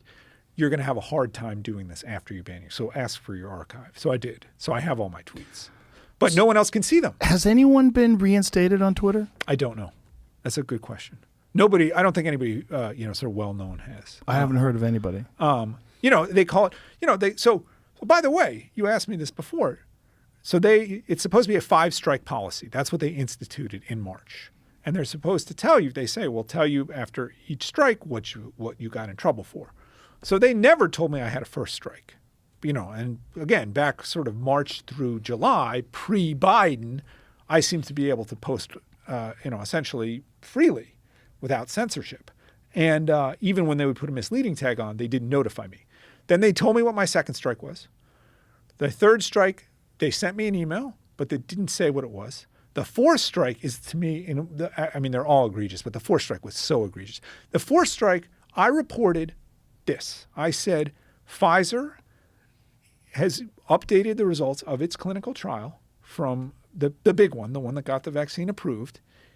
It shows that there were 15 deaths in the placebo arm. 15 deaths in the vaccine arm, 14 deaths in the placebo arm.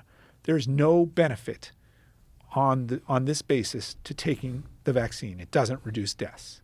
And this is all the data we're ever going to have about this because they blew up their clinical trial, which they did. They gave the vaccine to everybody in the placebo arm. That means you don't have 2 arms to compare. You just have everybody getting the vaccine. Right. They've killed the control.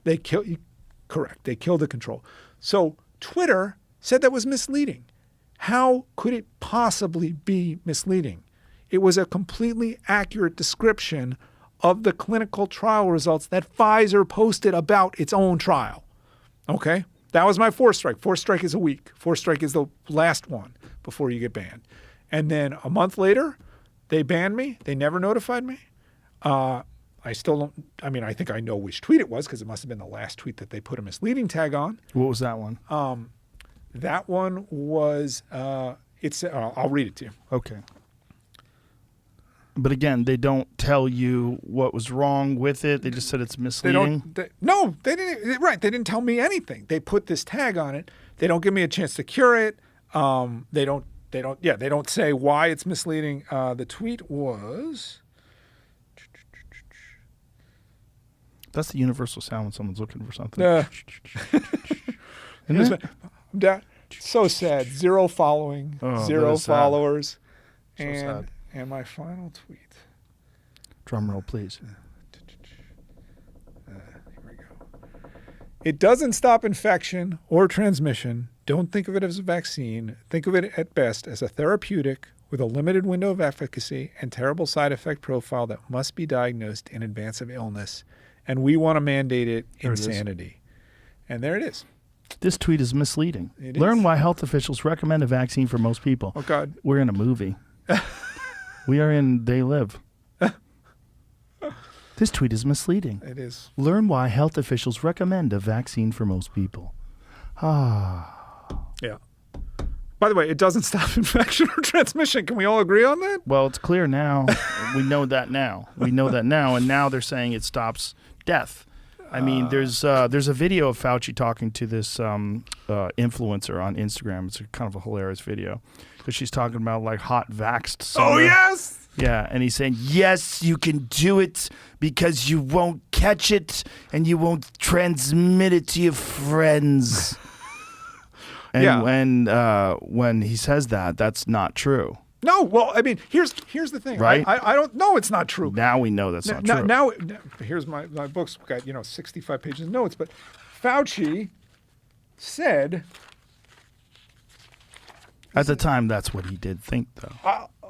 it seems to be what he thought. This is in May, okay? In May, he said, with good vaccination programs, countries can essentially eliminate the presence of a particular pathogen. That's called elimination. And the other is control.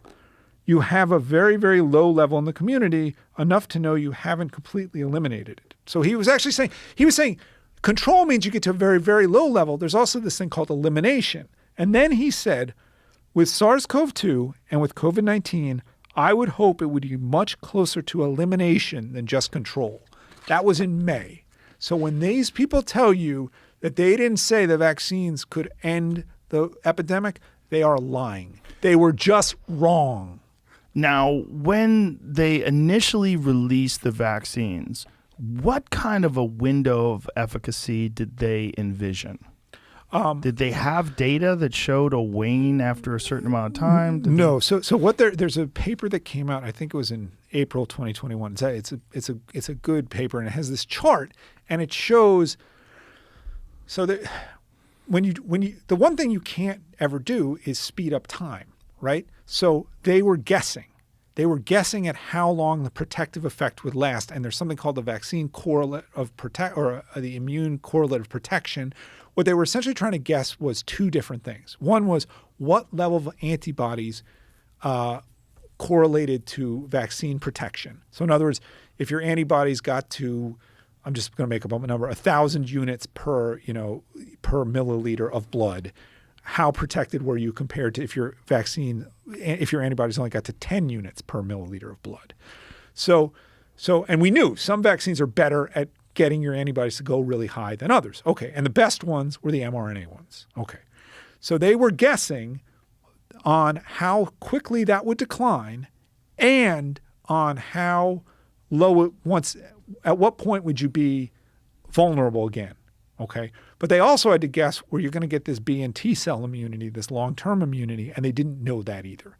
Long story short, there's a paper that became sort of the seminal paper on this. And it suggested that at 95% initial immunity, you would have really good protection for at least 9 months. You'd still be in the 80% plus range after 9 months.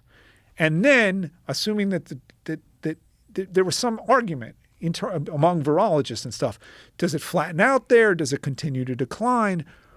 But that would suggest that you probably were going to have pretty good immunity for at least 18 months. And when you heard the companies talk, they were initially sort of talking about an annual booster. And that was, maybe that was a little bit conservative. I think that there's no way to look at this other than it was just a stunning failure. That again, 3 things have happened. One is the antibodies go down faster than was predicted. Two is that the virus has mutated in a way it's mutated against the antibodies. And 3 is that the vaccines don't produce the same B and T cell immunity that natural infection and recovery does. So this may have come as a surprise. Again, I don't think Fauci wanted to be this wrong. Why would you say in May, no, we can eliminate this? Eliminate, not control, eliminate. Why would you say in May we could eliminate this? And 3 months later, 3 months, you're telling people they have to get boosters.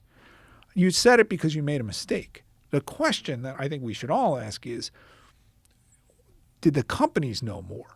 Okay, were the companies looking at their data internally in January and February and March from the clinical trials, unpublished data, and maybe saying, you know what, we're seeing that the antibodies go away more quickly than we thought. And we're seeing some rate of breakthrough infections in these people. Or were the companies sort of eating their own cooking and they didn't know either? And if we had real investigative reporters in the United States, this would be a great question. Just like the question about why last year people were saying, oh, you know what, this is going to be for the good of humanity. No one's going to make any money off these. And this year, it turns out these are the most profitable pharmaceutical products ever invented. Okay? Nothing in history has made money for the companies like these. Why that happened? Okay? Maybe we'd ask questions about VAERS and how well it's working. Maybe we'd ask some questions about the relationships between, the regulatory agencies and the vaccine makers. We don't do any of that. What happened? Why did we lose all of our, not all of them, Matt Taibbi's still out there, Glenn Greenwald's still out there. There are independent investigative journalists that still do real good work, but it's not nearly as common. So, look, why? Because you can investigate Donald Trump's ties to Russia and do real work on that. But God forbid you investigate, Hunter Biden's ties to China. Unfortunately, investigative reporting has gotten politically polarized in a way it shouldn't be. And there aren't that many people who do this sort of complex pharma reporting. There's some. And those people have stayed away from this. They have just... Because it's so dangerous. It's such a third rail. Yes. I mean, I can't go back. If I tried to work for the New York Times again, I can't even get an op-ed post, one a year. That would never happen now. And I'm very fortunate. I have this loyal audience, and I have 150,000 people who are signed up for Substack, and a fraction of those people are subscribing, enough that I don't really have to worry about money right now. So that's a good thing. But I'm lucky. But you're a sort of persona non grata in these mainstream publications now, like the Washington Post or the New York Times. They go out of their Los Angeles Times. Yeah, they go out of their way to attend. Now it's funny. Yeah. Here's a funny thing. There's a few people at those places who I can still talk to now, but they're not willing to write anything defending me. But right. We can still have back channel conversations. But somebody emailed me, a former reporter actually emailed me a few weeks ago and said, "Do you have a lot of people in the business who are talking to you, telling you, I think you're right?" And I told him the truth. The answer is no. I don't have a lot of hidden, or if I do, it's so well hidden that no one's coming and telling me. Here's my hidden support, Joe. My hidden support's in the scientific and medical communities. I get so many emails with tips and stuff. When if I put up on my Substack about a paper that came out or something, it's quite likely that somebody tipped me to that. And those people, the scientists and the doctors, there's a lot of them who have a lot of very serious questions, but they're afraid to ask them publicly. They are afraid. They're afraid to discuss it, and that's where what gets really crazy is people who it's their field of expertise, and they don't want to discuss it. And I think the only thing that would turn this around is if the attitude of the social media sites changed and they encouraged open discourse on that. It would have to be some monumental change in the narrative, some shift where we realize, oh, okay, this is what's going on. This is clear. There's no reason to deny this any longer. And, I think it would take some very courageous people to step in and try to adjust that because the narrative has shifted. So, I can't tell you how many times I've read a tweet about someone dying, and then some people will jump in and say the vaccines are safe and effective, and then I look at that post and it's not even a real human. Right. It's you go to their thing and it's all just them retweeting things that follow some sort of a Democrat narrative, and you go, oh, this is probably someone in Russia, in a Russian troll farm. Did you see that there's a Facebook thing recently? They found out that 19 out of 20 of the top Christian sites on Facebook were run by a Russian troll farm. No, I did not see that. Or Macedonia, I think it was. Some Eastern European troll farm. Yeah, this is a giant part of the problem, is that these people in these, whatever these troll farms are, they want us to be at each other's throats, and it's very effective, and it's happening constantly, and then other people just sort of dive into it because they think it's ideologically significant. But don't you think it's more organic than that? Don't you think it's just that these people are scared? It's that too. That's what I'm saying. It's all the above. It's accentuated and it's natural. It's organic and it's also it's influenced. So somebody was saying to me, like, if you live in Texas or you live in a rural part of a blue state, even, like, you've probably been living your life pretty normally for the last 12 months plus, maybe a red state, or like a red part of a blue state, right? But the people who didn't live their lives normally, the Molly Jong fasts of the world, these people who stayed in their apartments and triple masked while they're watching TV. Like, they haven't figured out how to stop being afraid, right? And they're just getting angrier and angrier. And they seem to be addicted to the fear porn. It's when we came here in May of last year. That's when I first started thinking that LA was falling apart. I was like, I didn't buy. It was 2 weeks to flatten the curve, and then all of a sudden I was like, oh, they're not going to let this go. No. Like, this is, and then they wouldn't allow anything to open. They were closing down restaurants. I was having people in, friends of mine that owned restaurants that, I was like, this is devastating. And they were telling me that 70% of these places are going under, and they can't stay open. It doesn't make sense. None of this makes any sense. This is so crazy. And then they shut down outdoor dining. Yes. My friend has a brother who works for the state and was in the room when they were making these decisions. And he said there's no data to support. None. But listen, he said this to the woman who made the decision. There's no data to support transmission in outdoor dining. She said it's all about optics. That was the answer. The answer was it's all about optics, which is a fucking insanely calloused answer to someone when you're saying something that's going to shut down people's business, kill their livelihood.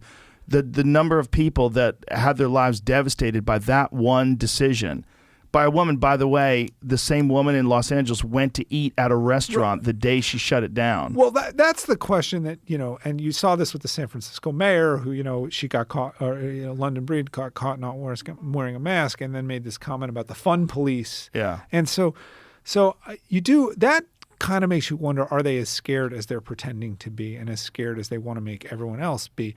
Look, it's theater. It's theater, but look at Australia. We haven't talked about Australia. Right. We haven't. Australia is becoming a police state, a it's genuine insane. Police state. And I don't think there's a way out of that for them. I'm really, really, really concerned about Australia because the deaths there are so low. The cases they're not experiencing some hellscape of infections and hospital overruns. That's not what's happening. No, it's not what's happening, and they're still this terrified. And there's this weird law that enables the government to take over people's internet accounts. It's actually I wouldn't have believed this, but it's a real thing. They have these riot police shooting rubber bullets at people. Australia. That's a It's a cool place. a democratic society. Yeah, fun, but no guns. Yeah, I stayed away from saying that on Twitter, but You should say it. Well, I can't say it. I mean, it really is what it is. You can't do that to people when everyone's armed. You can't do that when no one's armed. You can do that, and I hate saying that because I don't want to say it like that. These people are jackbooted thugs that are taking advantage of the situation to control people. I'm not saying that, but what I'm saying is, it is human nature to change the way your perceptions of someone. If you're in a position where whether you've been bestowed this power by the state or by whatever the fuck it is, a higher power, whatever, if you think you have control and power over other people, then you exercise it. It is a natural thing. The Stanford prison experiments show it. It's a natural thing that people do when they have power over other people. They exert that power. I mean, and the language of the these state premiers in Australia is not that different than Oberman. No. It's very weird that they're well, not only that, it's anti-science. Have you seen the woman who's their head, the medical lady, who said that vaccines are better than natural infection, and that you just have to get used to getting vaccines and boosters and constant vaccines? Like, there's no science behind what she's saying. No, there's not. Are we going to count deaths from this? Are we ever going to have another season? Or no? We count flu deaths every year. We count other deaths on an annual basis. COVID deaths, it's just the meter never stops. It never resets. Even people, I had a conversation with my friend Rhonda Patrick, who's a vaccine. She believes in the vaccine. She's a scientist, and she's a brilliant woman. When we told her that 95% of the people who died from COVID had an average of 4 comorbidities, she didn't believe it. We had to show her. You had to show her, right? And you see people go, what? 95%? Like 95% have something that's killing them. Yeah. Whether it's diabetes or cancer, heart disease or obesity, or, there's a whole host of these comorbidities, but 4 and at 95. So the vast amount of people who died from COVID, 95% of them had 4 other things that were killing them. I mean, you can give people these things, in Canada. Okay, Canada, not another place losing their fucking they're minds. losing their minds. The average age of death, of the median age of a COVID patient, is 85. Okay? In Denmark, which is 6 million people, 26 people since this whole thing started under the age of 50 have died. 26 out of 6 million. But they have a different approach. No, they're just healthier than we are. Right, but the way they're treating it than Canada. We can't conflate the two. All I'm saying is, when you actually understand who's getting sick and dying from this, it doesn't make a bit of sense what we're doing. What it gets to me is when I have these conversations with people, when they start talking about it like it's a boogeyman, when it's going to get you, and then I tell them, I've had it. I just got it. I had it last month. Right. Half the country's had it. But when you're saying it to me and you haven't had That's it, right. and I've had it, That's right. We're in a weird place, man. That's right. You're telling me about something as if I didn't catch it. That's right. I got it. That's right. So then they have to talk about, it could mutate. Yes, it could mutate. It could mutate. It could did also mutate. I got the Delta. That's right. Look, and also I'm 54. I'm not young. I'm not the no, but super young guy. you're obviously healthy. You take care of yourself. I've been doing that my whole life, and that should count. Right. That should count. When you're pretending that you can lump me into a fat guy with diabetes in the same category, that's crazy.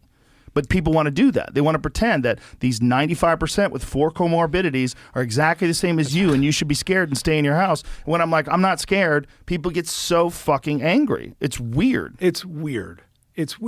And the people who are I talk about this in the book. It's crazy. The people who are the angriest are the people who for 30 years have been saying, you know what? You use drugs. It can cause consequences. We will help you. You drink too much. We will help you.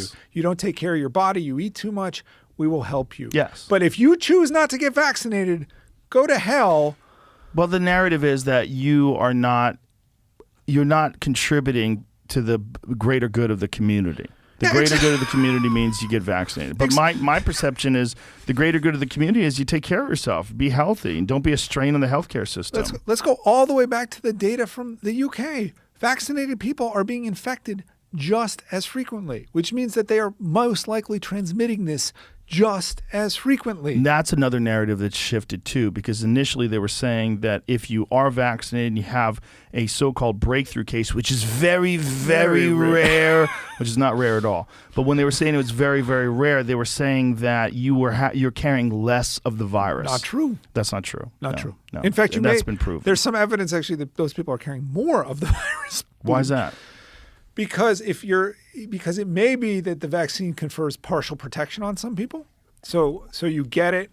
It's not enough to keep you from having like very high viral loads, but it is enough for some. Again, it's for some people from getting very sick with those viral loads. So they're just out and about in the community, and they also, I'm vaccinated. I probably just have a cold. I don't have COVID. This was more likely a couple months ago when people didn't know. That's right. But they were out there transmitting very high levels of viral load to people. Yeah. Wouldn't that be the same with people that have also been had a natural infection and then had a second case? It just doesn't happen. So these really second cases? I have a friend who's had two.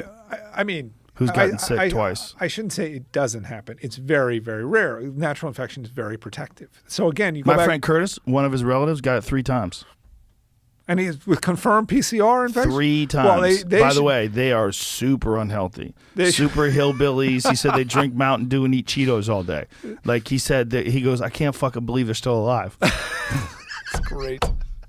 Did we want to go back and look at that Humetrics thing, just look at this one thing, or no? Sure. I mean, look, unfortunately or fortunately, I could do. I know we're 3 hours in. Like, that's okay. So much more to talk about. Listen, man, this is what this podcast is all about. I mean, the reason why I want to have you on, first of all, I enjoyed having you on in the past. I think you are grossly misrepresented, and because you are a courageous person who's willing to buck the trend of being a propagandist for this system, the way that's running, this narrative that you can't vary from no matter what, and you shift the narrative shifts according to what's happening. That's right. So like it pretends that we always knew that you could still get sick. That is not true. Not true. Not true. That is not what was said before. And yes, I mean, so one thing I talk about in the book. Go ahead, Jimmy. Sort of put it up there. What was that? Okay. This is the Okay. AI-powered DoD analysis program named Project Salus. Shatters official vaccine narrative, shows antibody-dependent enhancement accelerating in the fully vaccinated with each passing week. Now, what is this website? This is okay. Hold so on. this is yournews.com. Yeah, this is a problem. Here's the problem. That's a real thing, though. When you delete me, when you ban me, you get stuff like this. This is not correct. This is not what. Pause for a second. What do you mean it's a real thing? What do you mean? Well, this is how I first found it, because you said you found it on like some GeoCities site, so I went to try to find it that way. Yeah. So I was like, all right, well, let me Google, Project Salus and see what pops up that way. That's what I meant's a real thing. Like Project Salus is a real thing. Oh. Yes, Project Salus is a real thing. It's run by the Joint AI Can force. you go to fucking DuckDuckGo and stop using Google and see if you can find a real? Just type in Humetric Salus. Well, so that was in there too. I mean, I was trying to decipher because that's how wild things start that way. Humetrics is okay. So waning effect of COVID-19 vaccine. Okay. So this is the real thing. Okay. And by the what is the same thing? Okay. Excuse me? This was in that same article. Yes, it's in the right, article. but it's not in the yournews.com. It's right here. But the thing is, the Your News people lied Okay. about what this says. Okay. It doesn't say that there's ADE. ADE would be terrible. Okay. It says the vaccines are failing, which is a different thing, right? Failing means they're going back to zero. Right. So if you go through, this is the key, and I can. So what they're saying right now is that the vaccine is 41% protective against infection and 62% effective against hospitalization. At how many months out? That's about, I believe that's 5 to 6 months out. Oh, so that's better than I thought. No, I thought they were saying that at like 6 months, it's like that's when you should consider getting a booster, right? Well, yes. 8 months, they're saying a booster. If you go through this, keep going. But that's nothing like 90 or 95%. Okay, they said 3%. Oh, go back one slide. 3% breakthrough rate meaning you have a 3 in 100% chance already of being infected if you're vaccinated. Pfizer said that over a 1-year period, they believed it was 7%. In other words, So, but 3% at what time? over the first 6 months, basically. Okay, so during the time where the vaccine is at its highest efficacy, there's a 2.9% cumulative breakthrough rate. That's right, but you have to Pretty good. No, not pretty good. No? Because think about if you're unvaccinated, what your risk of getting COVID is in the United States over a 6-month period. It's What is certainly it? no more than 10%. It might be closer to, it's probably in the 10% range. We'll find that out in a moment. We'll, Okay. we'll Google that in a moment. Okay. So 21% hospitalization rate in breakthrough infections. Yes. So okay, 21% hospitalization rate. Again, that doesn't say that you're not going to be hospitalized Right. if you break through. Okay. Okay. So go to the next slide. So do they know from January to today, which is a 10-month period, do they know what the efficacy is, the average efficacy of the vaccine from that 10-month time period? Because then it wanes even further, right? Well, that we don't know. We don't know if after 6 months it continues to go towards zero. My strong suspicion is it goes to zero, but I'm not sure we know. So go on. This is okay. This is sort of the most important thing. So this is as of late August is the most recent data they had. So this is still a month plus out. The dark red line is the number or the percentage of people, or it's number per 100,000. So on the left of people who are getting sick after 5 to 6 months after being vaccinated versus the number of people who are getting sick 3 to 4 months out. That's a big number. So it's more than double. We're looking at a graph, folks, and it's more than double the size. That's right. And what you can see is they're both trending up. Or close to, maybe it's double. I don't know. It's Looks like it's like almost 400 per 100,000 versus 200 per 100,000.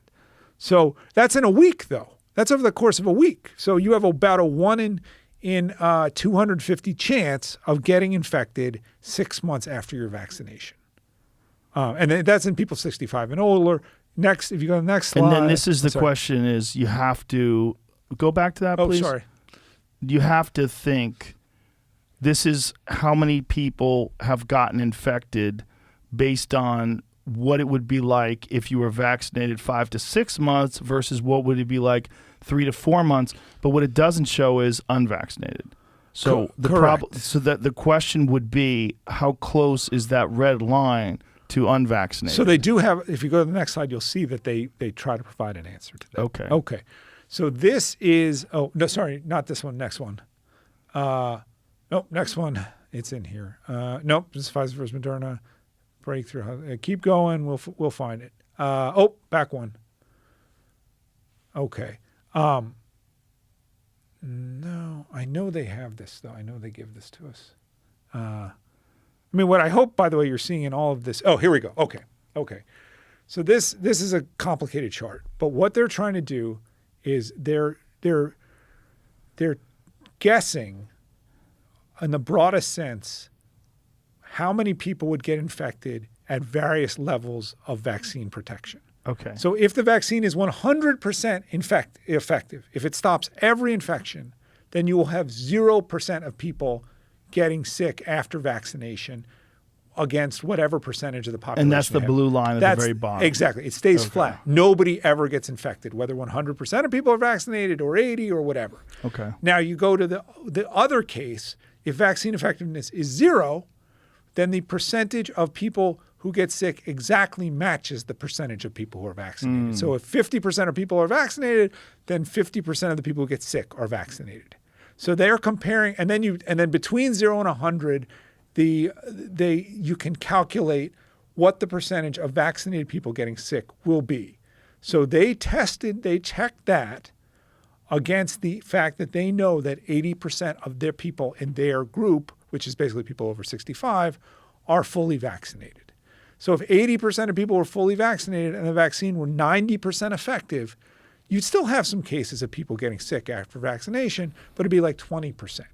Instead, what you're seeing is that 71% of people who got sick were fully vaccinated, and 60% of people, this is in the United States, okay, where we quote unquote have a pandemic of the vaccinated, their own data this is from a huge group. It's more than 5 million people. I think it's DOD, like, it's like retirees, military retirees. 60% of people in this group who were hospitalized with COVID were vaccinated.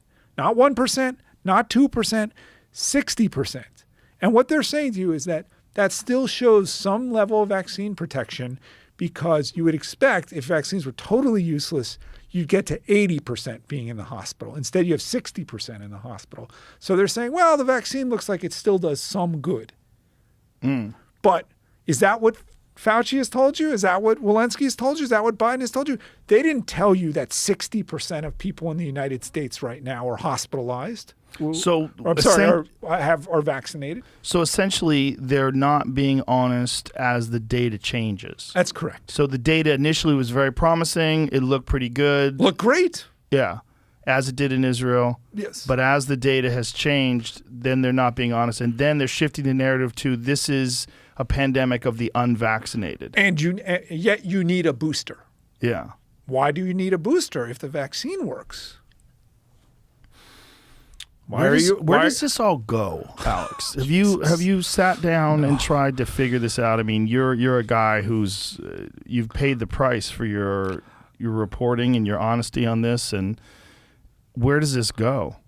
I don't know. I used to. There's never been a time where you could report on something honestly that is a public health concern, and because of that, you would be ostracized. You'd be kicked out of the town square, which is what Twitter really is. Yep. And, I'm sure you probably agree with me that it should be regulated in some way where it could, or it should be completely unregulated. Well, I mean, regulated in other. some way that you treat it like a utility, where it's a basic human right to be able to express yourself. I think that's. I mean, other than doxing people, threatening people, that kind of stuff, I think you should have the right to express yourself. Yeah. And this is coming from someone who gets insulted on Twitter every day. I don't want anybody silenced. I don't read it. But I feel like you should be able to express yourself. I feel like it's no different than talking.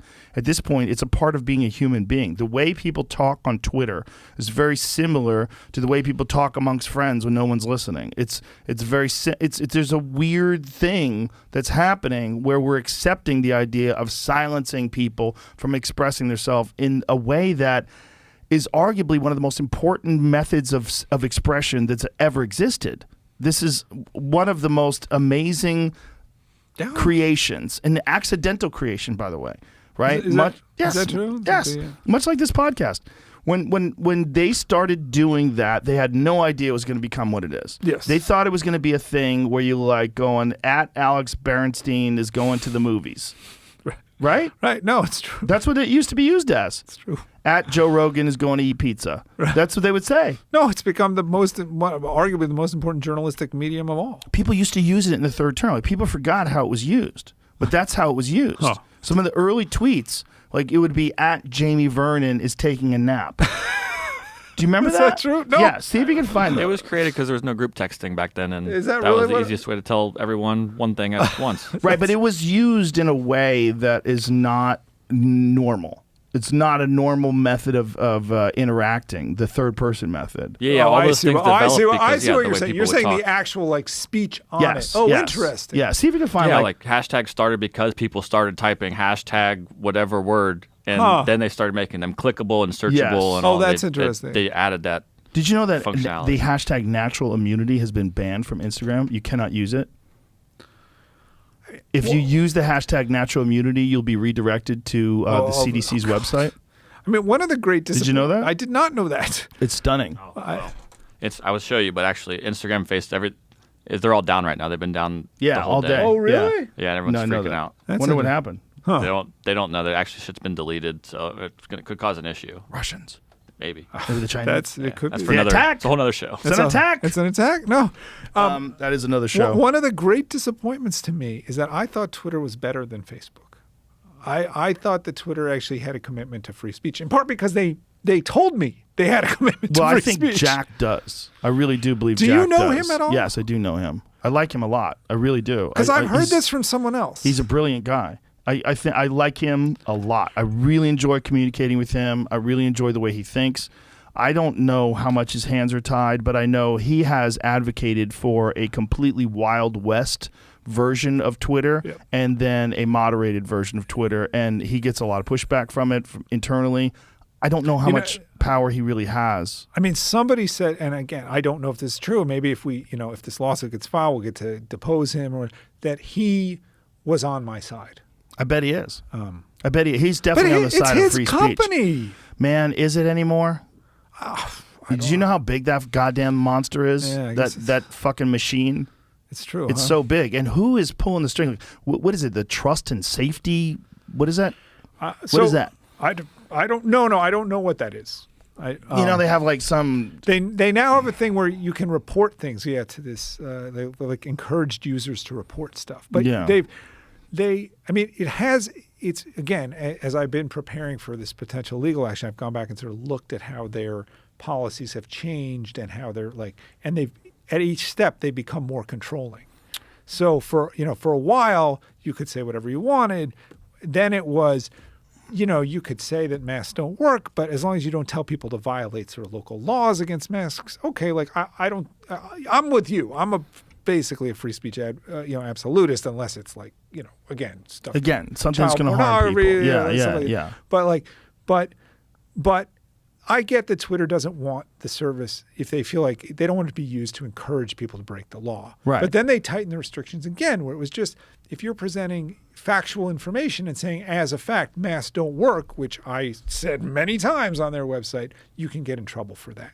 Now, one of the things, if the lawsuit was forward, that I would like them to answer is, why was I able to say that for so many months?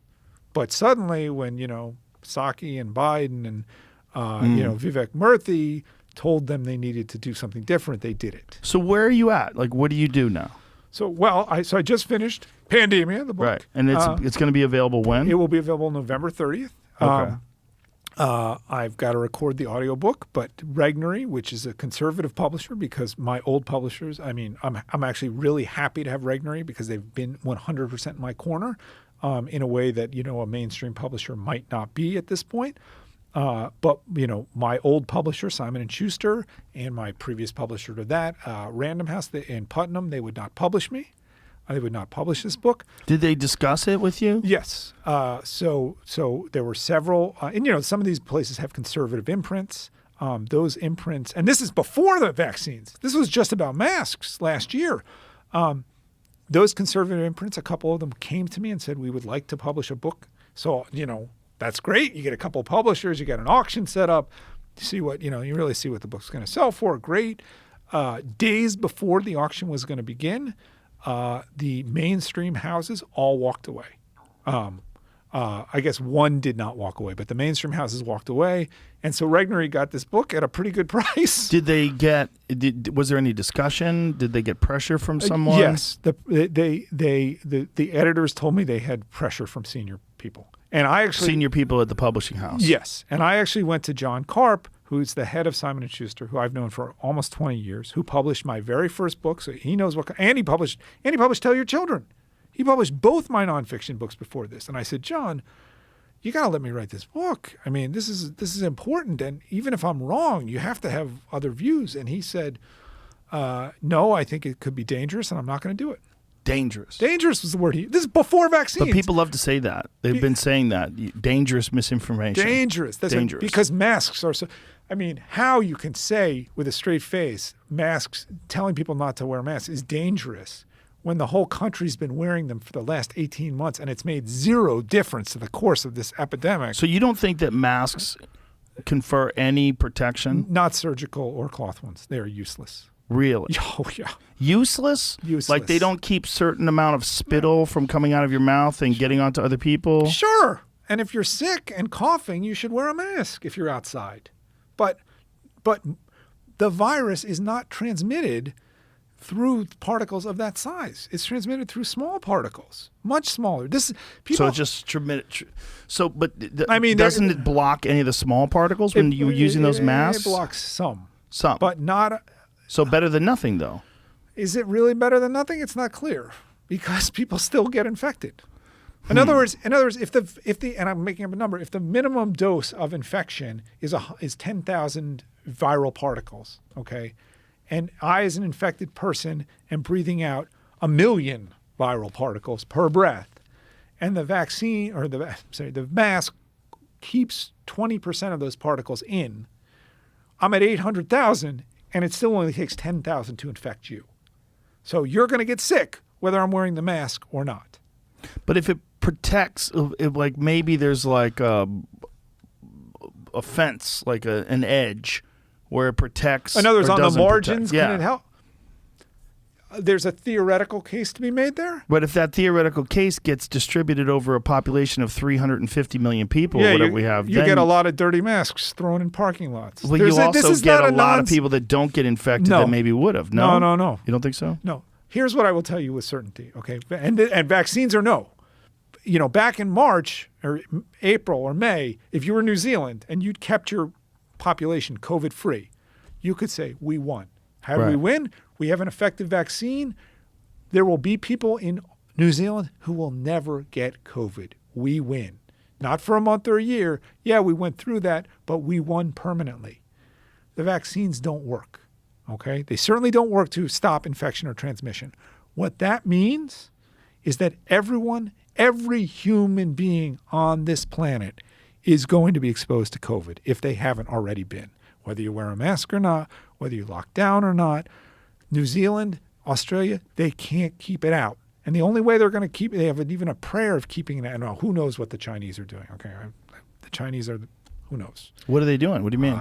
Well, they claim, they've kind of stopped COVID permanently. You don't think so? Do you find the Chinese very trustworthy about Super this? trustworthy. Yeah, super, right? I'm starting to use their phones. I'm buying my phone straight from China. So every human being on the planet is going to be exposed. Right. You can get it early. You can get it now. You can get it in a month. Doesn't matter if you wear masks. It's all theater. The lockdowns are theater. The masks are theater. And unfortunately, it turns out the vaccines are theater too. You know what works? Being healthy. And it looks like the antibodies work. It looks like this new Merck drug works. Well, I don't think it's fair to say the vaccines are theater if they work initially. Why? Because they 6 do months? work. But they do work for that period of time and they protect people, right? Oh, okay, fair enough. Fair enough. I mean, I think this is a legitimate philosophical question. And they do protect people from more serious illness, even if they allow you to get infected. That's pretty much been proven, right? I would say Especially one in the efficacy range. Yes, within that window of a few months, that's true. The problem is something has to be done. Once that window's been established and people are safe, then maybe it's the Merck drug or whether they do tests and prove that it's ivermectin or something else. So I guess there's a Pfizer drug as well, correct? Yes, there's a Pfizer drug. And there's a lot of other people testing. What is the Pfizer drug? Is it a similar to it's another protease inhibitor? I believe that's correct. It also is with replication. Right. But so, I mean, I think this is a legit question, Joe. I guess you'd rather get COVID next year than this year. On Why? the theory, because there's more treatments out there. So if the vaccines are just delaying, even if they don't work forever, if they delay for 6 months or a year, is it worth the aggravation to get people vaccinated? Well, there is a friend of a friend who is an older person who just got COVID very recently. And they were fully vaccinated, and they were very sick. And they got the monoclonal antibodies, and within 24 hours, they started feeling much better. 36 hours later, they felt really good. There you go. So, okay, you want to say, well, if that person had gotten COVID a year plus ago, he or she might have died. Yeah, it wouldn't be available. That's right. Right. There wouldn't be a vaccine, and there wouldn't also be the monoclonal antibodies. And also an understanding of what to do and not to do, like not put people on ventilators, that's that right. kind of stuff. So the argument, okay, delaying is a good thing and the vaccines are delaying, let's go with that. Yes. But I'm going to tell you, the vaccines are not risk-free. I don't mean that, I'm talking about cost or anything. I'm talking about this ADE, which we haven't talked about at all. We talked about it briefly.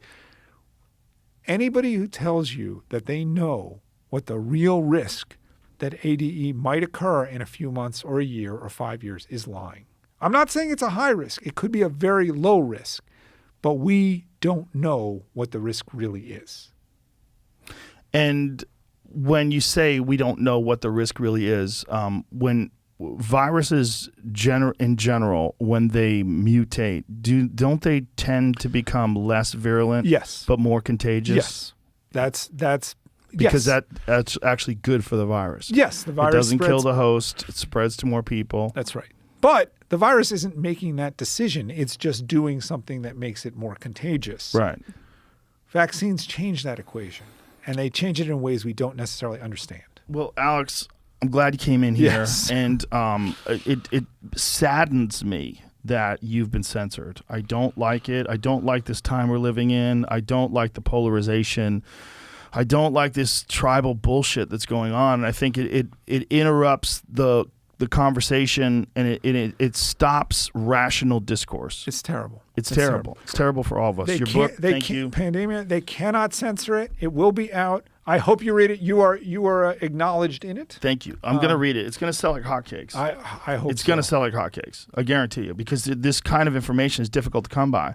And there's a lot of people, vaccinated and unvaccinated, that want to know what the fuck is actually going on.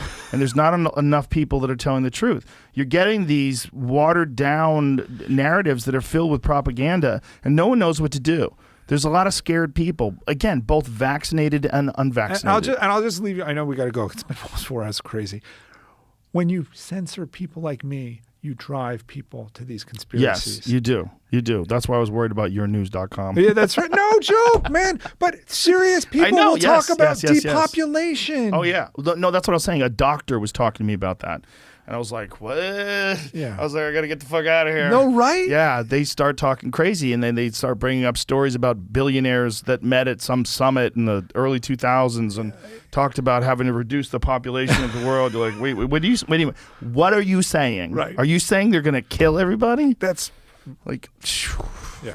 Okay. All right. Thank you, sir. I appreciate you very much, man. Thanks for having You're me. a brave man. You really are. Dude, You are. I does And not feel that way. I'm sure people say it to you too. It just feels like I'm doing what I want to do and trying to tell the truth. Yeah, I think you're doing what you think is correct, which is discussing things that are uncomfortable for folks, and things that apparently are true. I mean, you're only reading studies that are published by serious institutions. This is not 800 footnotes in that book, and not one of them is from yournews.com. I hope you get reinstated. I really do. I think you are a valuable voice on Twitter. Well, tell your buddy Jack. He's not going to listen to me.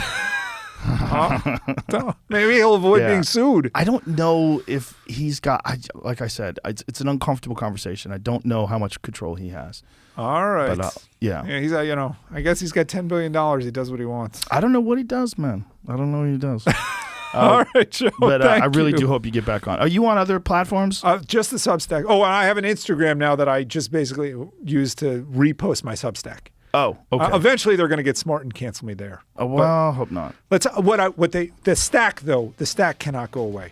Okay. That will be banned. So Substack. So get to you on Substack. Yes. All right. Thanks, you. Jeff. Thank you. Bye, everybody.